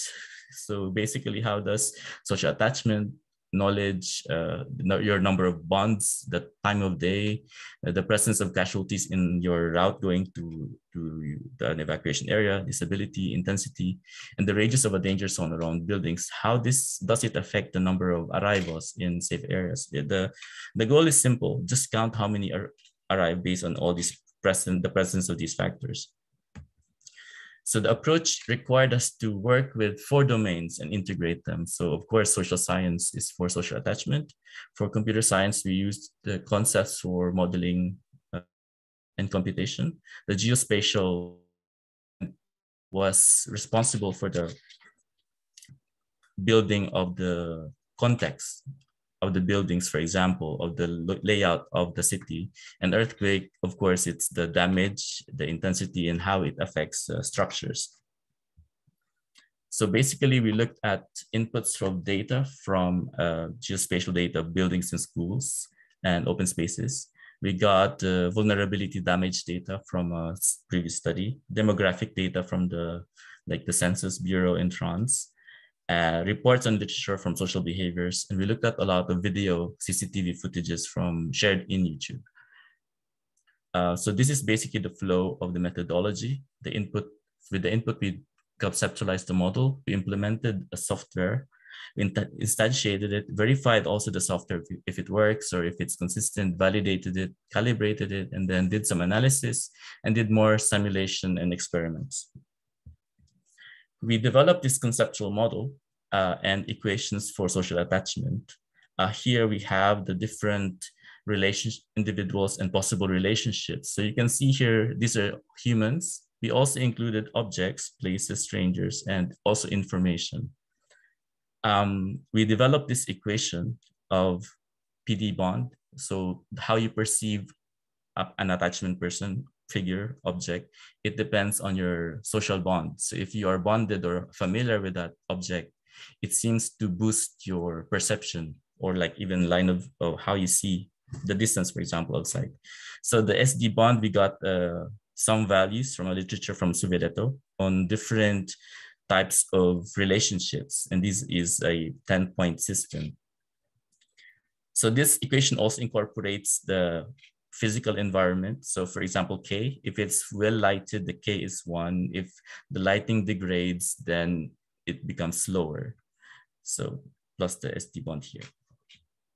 So to apply this, basically in principle, if you have a family member, even if the family member is far away, if you have strangers or lesser relationships in front of you, you don't seem to see them. They're invisible, but you only see your family member, even how far that family member is. So applying the formula, this is the different situations, night, day, foggy day, or snowy day. This is how you can maybe detect a person, an object, or a relationship. So basically, if they're more familiar to you, you can recognize them and detect them and recognize them better or faster. So we have this mobility framework for the agent. Here we looked at how an agent moves based on that perception distance that we computed earlier. So it allows the agent to detect and move around objects and barriers. Okay, so with that social interaction, it produced that attachment. Eventually, if people move around, they cluster, and when they evacuate, they find a safe area together. So for a social interaction to occur, of course, we need the agents which are related. The space should be the same, the time and the event that they share is also the same. So the belief, desire, and intention category. For example, the context is during an extreme earthquake. If you believe that you're not safe, your desire is to be safe, and your action of the agent is to seek attachment figure or egress or freeze or evacuate. The model, we had this simple UML diagram. Basically, you have the earthquake. Maybe I can put the pen. Okay, so I have the earthquake here. The earthquake affects the environment. The environment has a soil layer under it. There's a building which can produce debris during earthquake around the danger zone. And the environment also has safe areas, which can be a shelter, open area, and a road. And people also move in that environment. So this is the illustration of that. You have free space. You have a building with a danger zone around it. The safe area is the green zone. And you have all the buildings. And this is the effect of elevation and proximity to an earthquake source. So the reds, darker reds are more intensity of earthquakes. So if you apply this to a geospatial data, you can actually create, this is Grenoble, the black areas are where the building footprints are, and the green zones are the safe areas. We had different distances from the building for safe areas. So for the damage data, we got data for each Iris region, it's like a barangay in Granab. There's a probability for the presence of each typology or class. We had also the damage probability for each grade at a particular intensity. So we use this to develop scenarios. So from this, we developed this map, scenario simulated from all those probabilities. This is the typology, and A, B, C, D, E, F are the materials which is referred to by those typologies. This is also the damage intensity scenario. So it is simulated. So we run it in a gamma simulation code to distribute the probabilities and come up with a characterization of each building footprint based on those probabilities. And also this is the description of the grades 0 to 5. 0 is no damage. So we wanted our model to have our architecture that can be explainable. So we have initial conditions. We run the simulation in the multi-agent environment, but we wanted to see the interactions. So Gamma actually gives you that power. And the output is the arrivals only in safe areas. So basically we have our parameters. We use QGIS for processing spatial data. We have Gamma process the simulation. We code in it and we do run the simulation. We harvest the data and we do many things with it, like visualization, statistical analysis, and many other useful tasks to help us interpret the results. So this is the interface in Gamma. This is the Gamma environment. The different colors, the red are the buildings with a high probability of damage, going to lighter colors to lesser damage. You can see here, agents would have like a flashlight perception vision. So if you are outside of that vision, you cannot be seen. This is an example of a simulation run. Maybe share this. This is from my website. If you run this, okay, you can see that the agents would start an earthquake and then they would move. So the buildings would be damaged based on the probabilities. The reds are more damaged. The white objects are debris and agents move towards safe zone away from the building. So it depends if they actually sense the earthquake or they act to do it. Another one is this. We can actually zoom into that interaction. This is how the agents, you can zoom into the three-dimensional environment and see how the interaction between children and adults evacuating in a safe zone happens. So we can go back to the, sorry about that.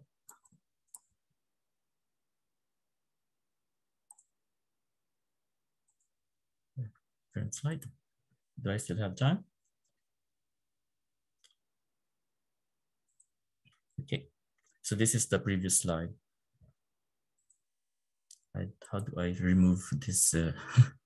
Okay, for validation, how do I take out this window? Okay, got it.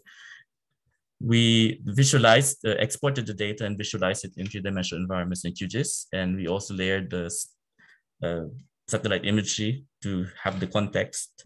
So it's also easy to have all these in Google Earth. It's easy to have this displaced so that when we talk with stakeholders, interviews, consultations, it's easy to imagine the simulation and the effect in the environment. So here we can see the egress of agents outside of the structure. So it's not straight. So it's similar to what we see in videos. People go to the center of the road. Also, like the event in Mexico, people don't go to the center of an evacuation area, but on the fringes, similar to what we see. And also we have clustering around casualties. So here, agents who are dead are with white head, injured with red because maybe blood is oozing out, and the black are healthy adults and the green are healthy children. So we talked with the experts to ask them if what we did made sense. We talked with social scientists, geographers, sociologists, geoscientists, mathematicians, statisticians, and practitioners, the firemen and urban planners, and the risk association. So we asked them if it was more or less acceptable, what we did. Some results and conclusions.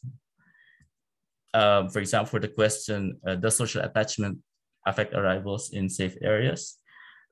Here, this is night scenario. So the red has no attachment and blue has with attachment. So basically, more people arrive in safe zones if you have social attachment activated. So it's good to have friends and family, of course.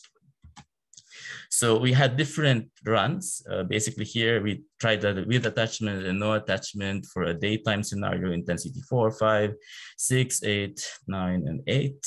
And we saw that in general, social attachment results in more arrivals in safe zones. And for the last result, there's actually many experiments, but I'm just showing some samples. This is the question of, does knowledge of safe areas affect arrivals in safe zones? Here you see that it's almost similar. This is the case because here in the left, the map, the safe areas are very easy to find. They're very close by. So if you're even just wandering, you can maybe stumble in a safe area. So it's good to have safe zones easy to find and close to urban structures, but not close so that they can be damaged as well. But if, in this case, if the safe areas are very far, for example, there's a 15-minute walk to this green circle, some agents do not find it. So here, if you have knowledge, most agents find it. If agents with 66% knowledge, some percentage, 53% find it. If no knowledge at all, nobody finds it. So here we assume that some don't follow others, for example. So it's just plain knowledge. So here is the different scenarios. We tried it on different areas which are close by, nearby, and far. So in the end, we concluded that the safe areas should be accessible and people should have knowledge of where those safe areas are, especially if you are in a city. So to conclude, we saw that simulations need to account for human behaviors and the social aspects and the social dynamics so that evacuation research can improve to actually help more people survive during disasters. And multi-agent modeling also makes it possible to account for the complexity of modeling, or especially for seismic crisis events. So you can account for the social aspects, the human factors, speed, age, relationships, cultures, norms, demography, changes in demography from now to maybe 10 years and changes in the demographic makeup of society. You can account for the environment, the built environment, structures, the road layouts, the placement of safe zones, governance, if building codes are strictly enforced or if there are building codes at all. The spatial and temporal dimension and scale can also be analyzed in a multi-agent model. And dynamic interactions and emergent effects of these interactions obviously are the products of the combination of all these ingredients when you run the simulation. And also the last, multi-agent modeling is very powerful in stimulating multidisciplinary and collaborative research. You basically involve a lot of lessons learned from different domains and try to integrate it in a model where people can input their own lessons learned from different past experiences. So that would end my presentation. Thank you very much for the organizers. And I also would like to thank the funders of the research, which is the La Région Rhône-Alpes and Ligue, PACT, and the University in Grenoble, ICSI and ARC, and also my lab now, LITIS, INSA, and University of Le Havre in Normandy. Thank you very much. Merci beaucoup.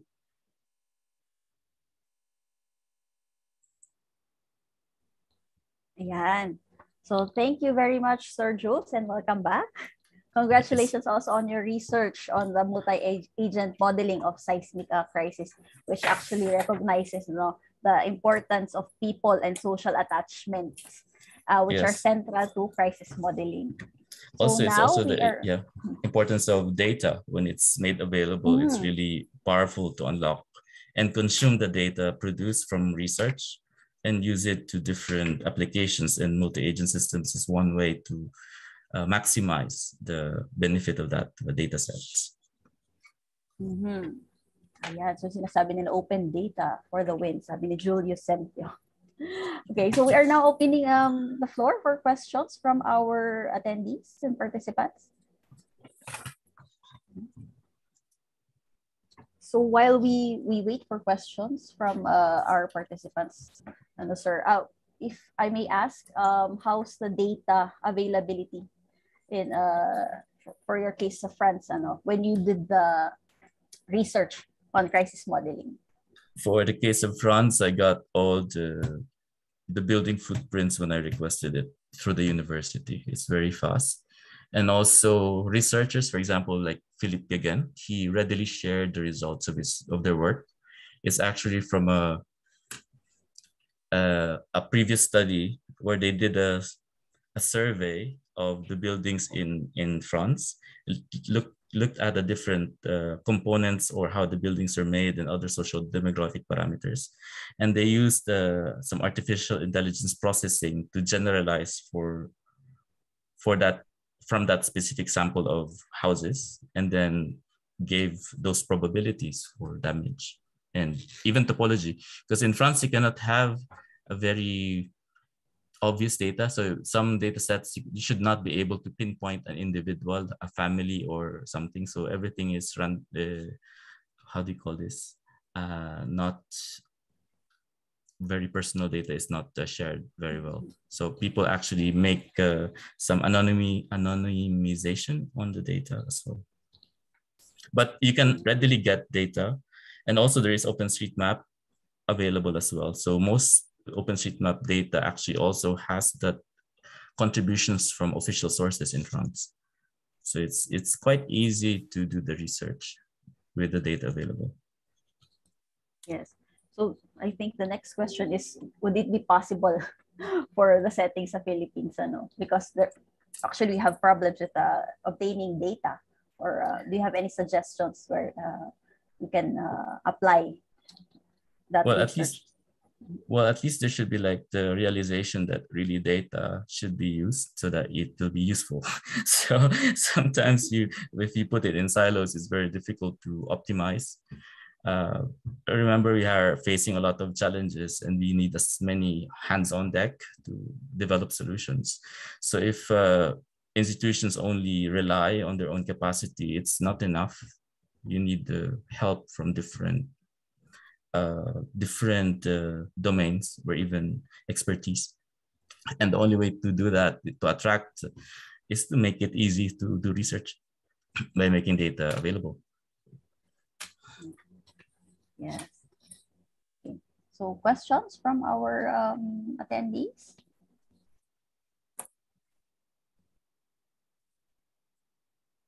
We have a comment that maybe we could this could be part of an integrated with urban planning scenario. Yes, from Sir Buenaobra. Yes, I think it will be interesting and nice also because you can input social aspects to it, which is very much wanting in most studies. So most studies kasi are more on the structures, on the network, but we forget that in social technical systems, even if it's a well-designed system, once you put humans in the picture, it becomes very, very different from what you planned. So yeah, for example, yung mga ruta sa park, diba? You have those two roads. Somebody always crosses a path or makes a shortcut somewhere. So that's a human thing. So. Oh, so we have one question here. Sabi, will culture be a factor in the scenario? It is. For example, because culture actually, for example, in France, well, the experience ko lang. So I see a lot of very independent seniors in France. Some are not with their families, some are living in homes. So in the Philippines, the older people live with families. So during emergencies, it's easier to react. But again, maybe France compensates on the fact that it has systems built in to aid the elderly or the needs. So it's in culture more impacts the distribution of people in space, basically. And also how people are more individualistic, for example, or are more sharing or more caring. So also importance. So that sometimes there is a question like, if you are a car, if you have two choices, you'll have only two choices. you can be hitting a younger person or an older person, what would you choose? If that's the only choice. So it depends on the culture. Some cultures would give more importance to the older populations because of their experience, but some cultures would say, okay, the older population had their experience, maybe we give chance to the younger population. So it's a big debate. Yeah, so also the priorities. Definitely the culture. And also, for example, yung households, the size of households. If the culture is very community-based, sometimes you have extended families. In some advanced nations, it's very nuclear. So yeah, that is the effect of culture. So it also affects the generation of your synthetic populations in your simulations. The daytime population is very different from the nighttime populations. So you really have to account for very cross-cutting themes on the data. So it's not as simple as, okay, we count people and they are in these locations. So you have to ask, why are they in these locations? What makes this distribution what it is? So you can ask the social scientists about that because they know more about the anthropology and the history. So yeah, I would always emphasize the collaboration with different domains, especially if the problem is cross-cutting. Yeah, so definitely the models would be different for different settings and of course different countries. You know? And Yes. We have tools for modeling. Now it's just inserting the complexities of human interactions in the model. I also have to add, for example, in terms of culture, in more advanced Western nations, you have a bigger older population and a smaller younger population. In developing countries, the triangle is reversed. So what will you do in terms of distributions, facilities, mobility, access? All those things are cross-cutting again. Yeah. So we have comments. Thank you for your presentation, daw po, sabi ni Franz. Are the models simulation scripts used for generating the model published or available in public repositories like GitHub, or it can be formally requested somehow? For now, I still have the code. It can be adopted. The thing with models is that it needs to be like adapted to different situations. It should be the papers and the publications were published, but in the code has not been published in GitHub yet.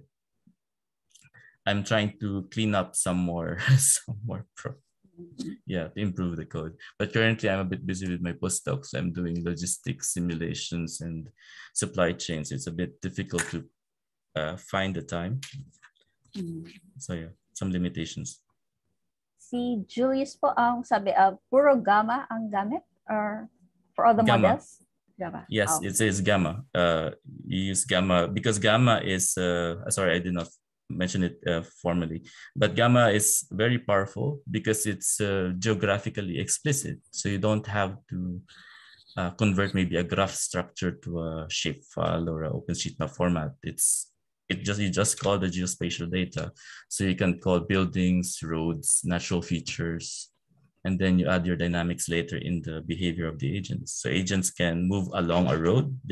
In my case, agents can move in free space. So they can move around, turn, and move forward based on what space they like. So you can also move in grid space or in vector space. So.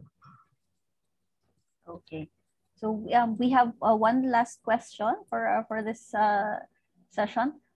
Congratulations, Sir Jules, from Thank Dr. you. Ana Maria Abante. What is your insight on evacuation facilities like school buildings? So how would you perceive evacuees and egress if your model will be used in the Philippines? I think yung evacuation na schools, it depends actually on the disaster. So some disasters do not require, like in earthquakes, immediate action. For flooding, for example, or fire, you can see the phenomenon. So you can prepare, or even typhoon. So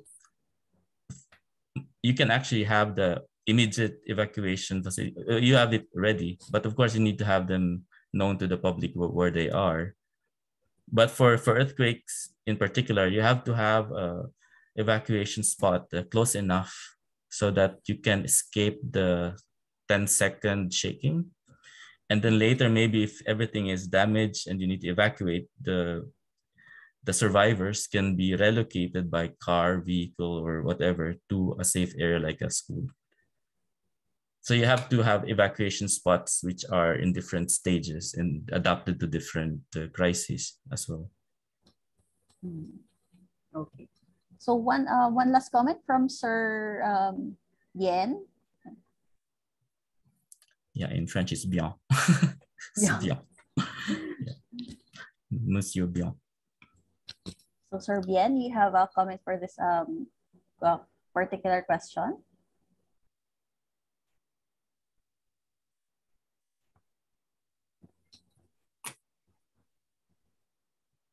Can Sir Bien unmute? Or okay, so okay na daw pala. Okay. So for that, Sir Jules, once again, thank you for sharing with us your research. So Okay, please thank you. Stay tuned later when we present to you a certificate of recognition. Yeah, thank you. So on to the next presentation. We have Engineer Nathaniel Vincent Lubrica, the Associate Professor and Executive Director for Research Service Office from the University of Cordilleras. So Engineer Nathaniel Lubrica is an Associate Professor and presently the Executive Director of the Research Services Office of the University of Cordilleras. He handles research projects on the various applications of geographic information systems and technologies. At present, he is working on a DOST-funded project on water resources management. Engineer Lubrica obtained his bachelor's degree in civil engineering and Master of Arts degree in environmental and habitat planning from the St. Louis University in Baguio City. So please welcome everyone to the spotlight, Engineer Nathaniel Lubrica. Hello, Christina. Good morning. Sir, good morning po. Hi, everyone. So, be sharing my screen. So, can you see it? Yes, sir. Right. So, before I proceed my presentation, I just want to thank the organizers of the PhilGeos for having me here today, as well to present my dream come true as a geomatics researcher, as well as what you can see today is our snapshots of our projects and how we did it beyond geomatics in impacting some policies and making some change in our society, as well as perhaps an opportunity to look for collaborators like consultants, resource persons, as well as future project staff. So in UC, we started with what I call the Center of Geographic Information Science back in 2012 in advocating geomatics in UC. And when I was asked, where's your office and how many are you in the office? I tell them I'm the office. So way back then. So it was really a journey. So I found that it's not really adequate that you just have your mind, your talent, and so on.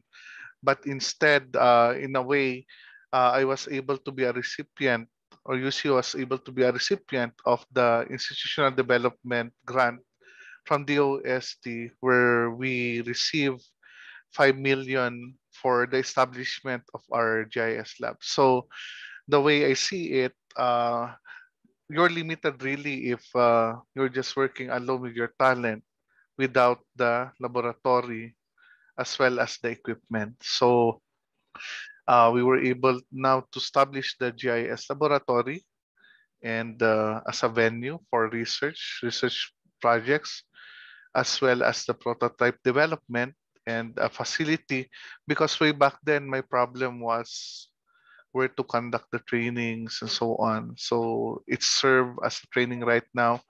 And actually, when we had this approved project from the OST, actually I have two the program Bundok and the Project Danom, it is where our staff have their workstation as well.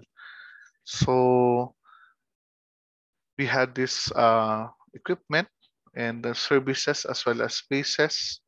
So we have GNSS devices, map printer and scanners.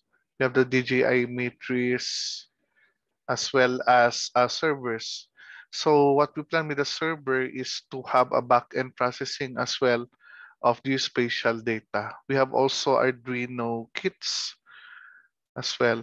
And with our current projects, we are to install sensors, ground sensors for water resource management, watershed management, for us to also process in the back end in our servers.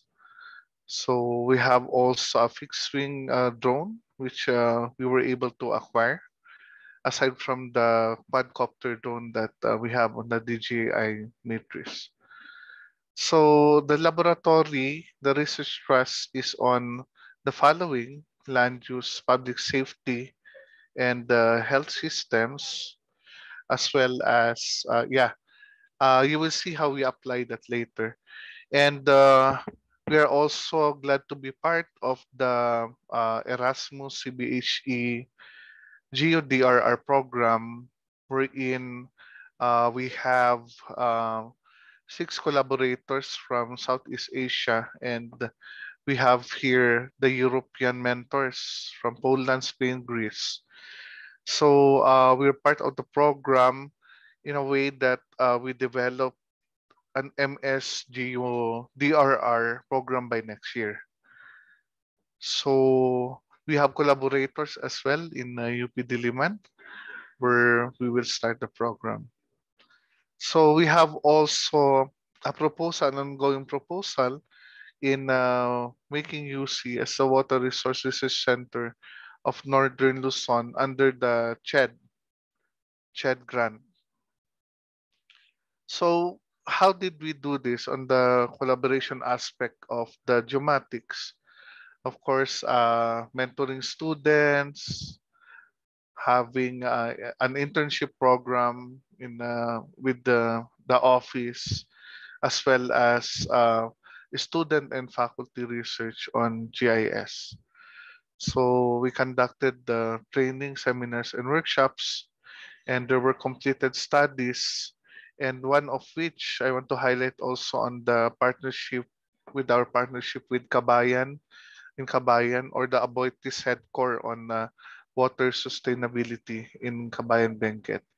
So the researchers focus on the innovations on water supply in the RRM, as well as vehicular traffic accidents.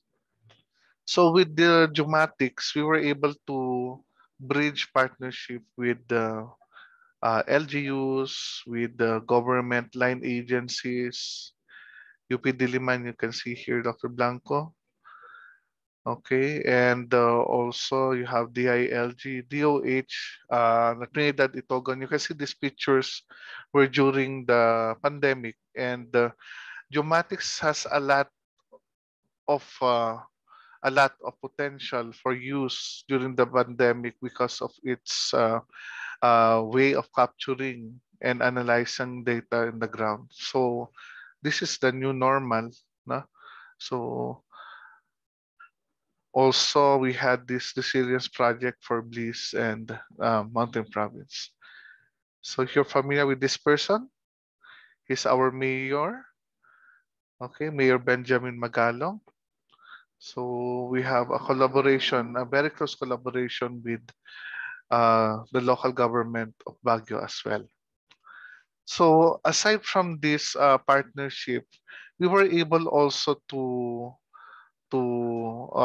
disseminate the technologies in various symposiums, including the regional and national inventions contest. And it became a flagship for our university. And also on Dagawad Kalasag, UC being awarded on the regional and the national level, we have featured our innovations on geomatics in the areas of water supply and DRRM, as well as the Nestle Water Leadership uh, Awards. So on the making an impact to our society, it started in 2009, where my study on the landfill site selection coupled with participatory approach was adopted by La Trinidad.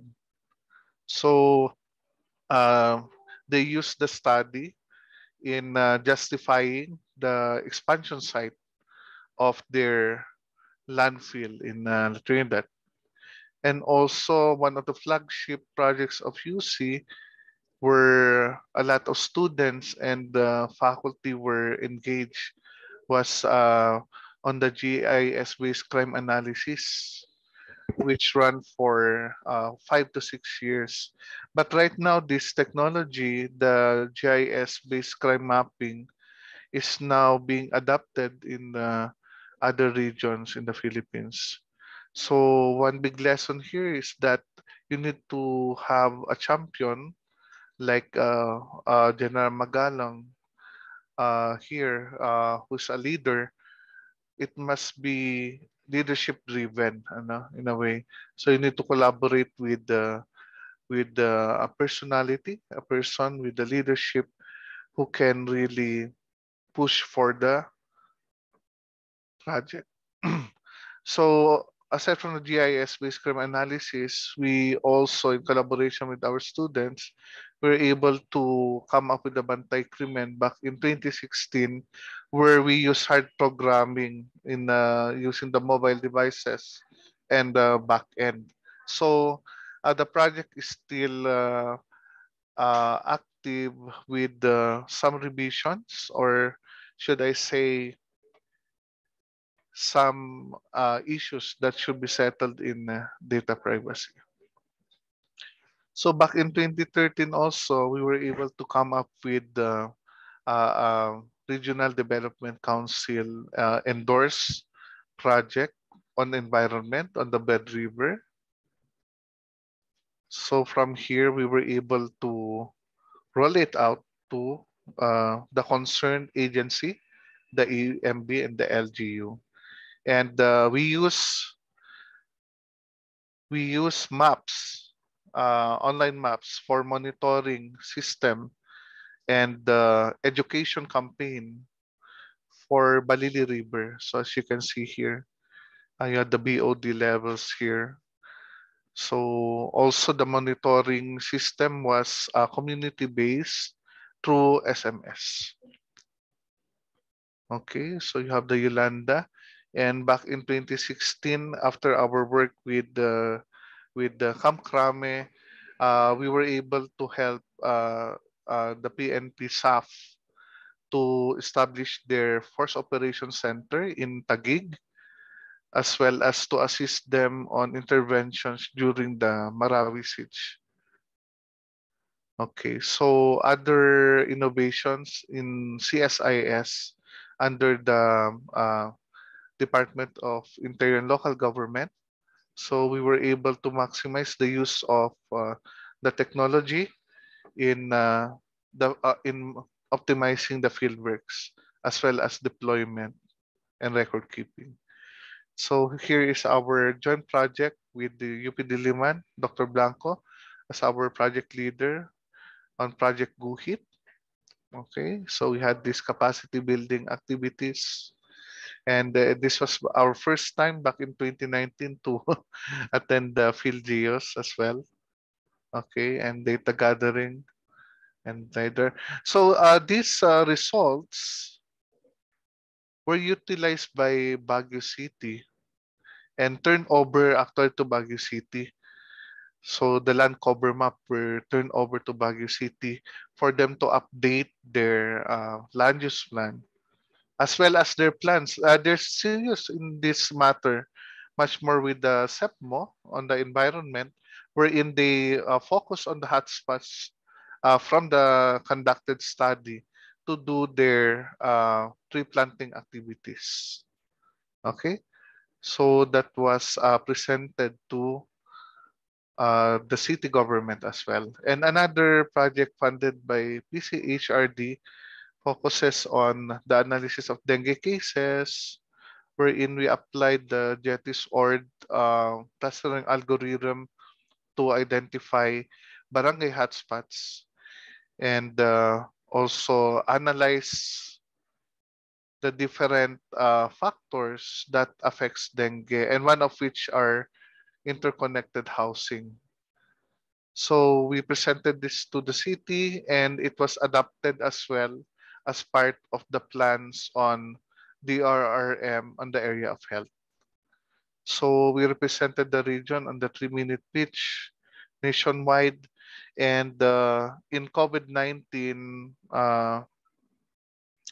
for the COVID-19 initiatives last year, we have trained LGUs in applying Cloud GIS as well as QGIS and ArcGIS, Survey 123, to plot dengue cases and analyze the COVID-19 cases as well. So we had the initiative to use the ArcGIS Survey 123 to also plot stranded students and respond to their needs. So we collaborated with the academy, the universities, as well as relief operation groups to meet their needs. Okay. So right now we are conducting Project Danum, a project funded by NRCP, which concerns our watershed, and our area is the Buwed watershed. Okay, and here are our conducted field works. So it's very important in here that we're actually doing this in the new normal, in the during these times wherein we go to the barangays and collaborate or do some FGD with the stakeholders, do some field works as well. Okay. The barangay. Okay. Because the entire of the project is a decision support system wherein we believe that we need to involve the stakeholders early in the process. Okay, so some image analysis and okay, some of the things that we're doing is using also GIS to define some morphometric parameters. As you can see here, there's a lot, there's about 26. Like just an example is a bifurcation ratio, wherein in the watershed you can see a network of streams and rivers, and you can compute this, okay? And the value means something. So low bifurcation and so on, as well as the basin relief and a lot more. So as you can see there were 26 parameters. So we're also lucky to be part of the NICER also. UC is the Mountain Engineering Center will be located in UC. So this is a big ticket project collaborated by other universities like St. Louis, Kalinga State University, and one the WWRR deck. So this is a project team composed of a multidisciplinary team. And I believe that in this plenary, I just want to have the message that if we conduct geomatics research, there's really a collaboration, a multidisciplinary collaboration, which is very important, as well as stakeholder engagement. So you can see here some of our agreements with our stakeholders, our LGUs in Bontoc, and the end users of the decision support system. Okay, as well as some of field works on the rivers and the water resources. Okay, so we have here some maps. Okay, the field work, our drone shots. And I just want to emphasize on this part on the monitoring system, the water resource monitoring system, wherein we put sensors in the water resources, and it will be transmitted to our servers and the decision support system. So we will use this water monitoring system from Envisense, okay, as well as there will be also a separate river monitoring system. So we have here our website, we have already a prototype for our dashboard, which we also collaborate with our stakeholders. So this is a DSS, and these are the different uses of our decision support system and the different classifications of the DSS, as well as the components. So it's really important to look into these collaborations with the users in the design of the decision support system. And of course, the importance of the language that we do, no? It must be grounded in the field, as well as the system architecture, you can see here, for our water resources. And also, we involve our undergraduate as well as PhD students in these projects, as well as to collaborate with other HEIs. Also, the LGU being part of the Smart Flood Warning project of the city, the Smart City, and also taking the lead in the uh, Water Resources Futures Lab of the city with other non-government organizations to really operationalize our findings. So these are some updates as well with other projects of Bundok, from the artificial groundwater project of WRR deck and project 2 in Tublay. So in our moving forward, we're looking at offering the MS-GUDRR in 2022 and the MS Mountain Engineering in 2023, as well as the integration of GIS in the subjects and maximizing the use of our GIS laboratories and a lot more. And also on partnership with DILG as part of the LGRRC, and due to the Mandanas ruling, being also assisting in the capacity building of our LGUs in the area of GIS, SIDRA, LCCAP, and we're looking for another project on the first quarter to be funded again by DOSCP Shared, which we call as the Project Calamity, so which focuses on the landslide monitoring integrated toolbox. So that's how far I went from being a geomatics advocate. I hope that I was able to share something to collaborate with in the future as well as in the present. Thank you very much, and good morning from the University of the Cordilleras. Okay, so thank you, Engineer Lubrica, for sharing your work on geomatics in UC. And also congratulations on your establishment of the GIS facility. It's great to know that these training and information hubs are now more accessible to geomatics practitioners, and a lot of collaborations with government agencies and educational institutions resulted in the adoption of these results to serve the communities better. So the floor is now open for questions to Engineer Lubrica.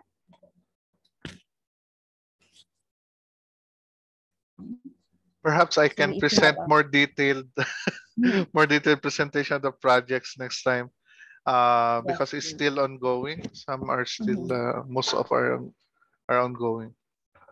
Yes, sir.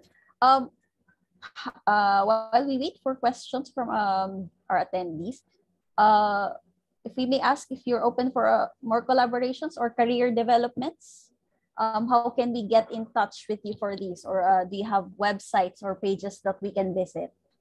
Yeah, I want to promote also our Facebook page. We call it Program Bundok. You can just search on it we do some postings there as well for job needs and so on. Uh, Also, the Project Danom, we have a Facebook page, Project Cordy Waters. So those are the Facebook pages that you can visit for possible job postings as well. And we're looking for, by the way, we're looking for Project Calamity that will happen, that we will implement the first quarter of next year. I'm looking for computer programmers and SRS2 for the project. So it will be about landslides and the prediction of landslides. That's the focus of Project Calamity. Sounds like a great opportunity, no, sir. This will be also based in UC. Yes, actually the program leader is UP Baguio, and we're part of the Project 2. We have 2 projects under the program. Yes. Okay, so we have comments from our attendees. So impressive geomatics research projects done in the UC. So congrats daw po, Sir Lubrica, from Dr. Art Principe. I see, Sir Jerk. Sir Jerk, I'd like to invite you as well next week. We'll be having a national FGD. I have seen your, I think your work in about earthquakes. It's one of the things that LGU needs. We will be focusing on the modeling, vulnerability, risk mapping, and so on. I wish to invite you as well. So karamihan rin kasi nagagaling rin sa UP Diliman. Also in here in PhilGeos, I have seen some papers, and perhaps if I can also coordinate with the secretariat in contacting these people as consultants and also as collaborators for the project. Yes, so yun naman po yung kagandahan din with events such as the PhilGeos. No? There's networking and collaboration with geomatics practitioners from all over the country. We have a question from Sir Bernardino Buenobra. Do you intend to make public or publications from Calamity papers? Calamity. No. The project will still be implemented. Sir Bernardino, first quarter, we just received confirmation for the approval of the project. So it will be top heavy on geotechnical, engineering, geology, as well as, of course, IT, computer science, the back-end support of the predictive algorithm. Okay. In the future po siguro. For the yes po. So I think that rounds up our questions for this session in the interest of time. So once again, thank you, Engineer Lubrica, for sharing with us your very impressive and inspiring work on geomatics from UC. Thank you very much. Thank you very much, PhilGeos. Christina. Thank you very much. Good morning to everyone. So once again, thank you, speakers, for sharing your research with our attendees and also entertaining our questions. And we highly appreciate your gracious acceptance of our invitation. And to show our appreciation, we would like to present to you our certificates of recognitions. So can we have our certificates of recognitions, please? There. So the certificates read, this certificate is proudly presented to Dr. Anjar Dimarasakti, Dr. Julius Bangate, and Engineer Nathaniel Vincent Lubrica for sharing their invaluable expertise as a plenary speaker in the Philippine Geomatics Symposium 2021, given this 18th day of November 2021. So signed by Dr. Art Principe, Ms. Rose Ann Ramos, and Dr. Zara Jakiri Sarmiento. So if we may request our speakers, if they're still here, and also our chairs, and for a quick photo op, so can you enable your camera? And for the tech to highlight our speakers and our organizers for a quick photo op. Yeah. We can see Ma'am Roseanne and Sir Art. So can we take pictures for with our plenary speakers and organizers? And on the chat box, if we may request also our participants to show their appreciation and affirmation to our plenary speakers, or share our note of thanks and perhaps our takeaways, so that they can also see. Sir Jack also, if we may request Sir Jack to have his camera enabled, so we can have a photo opportunity with our speakers.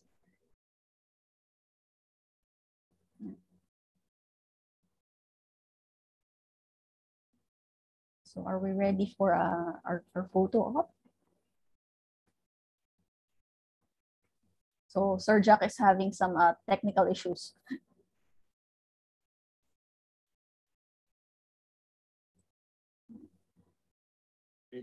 Is everyone okay? Taking the photo po in 3, 2, 1. Ayan. So in our chat box, we have messages of congratulations and clap icons to show our appreciation and gratitude to our esteemed plenary speakers. So great research studies, and thank you for the knowledge, for sharing the knowledge. Okay, it comes from one of our participants. So, okay, thank you everyone for your participation, and we also thank you for your understanding, as there were some technical issues at the beginning and extending the time. So we are glad that you stayed around nevertheless. Now this will end our plenary sessions. But before we proceed to the next sessions, we have some reminders for our participants. Okay.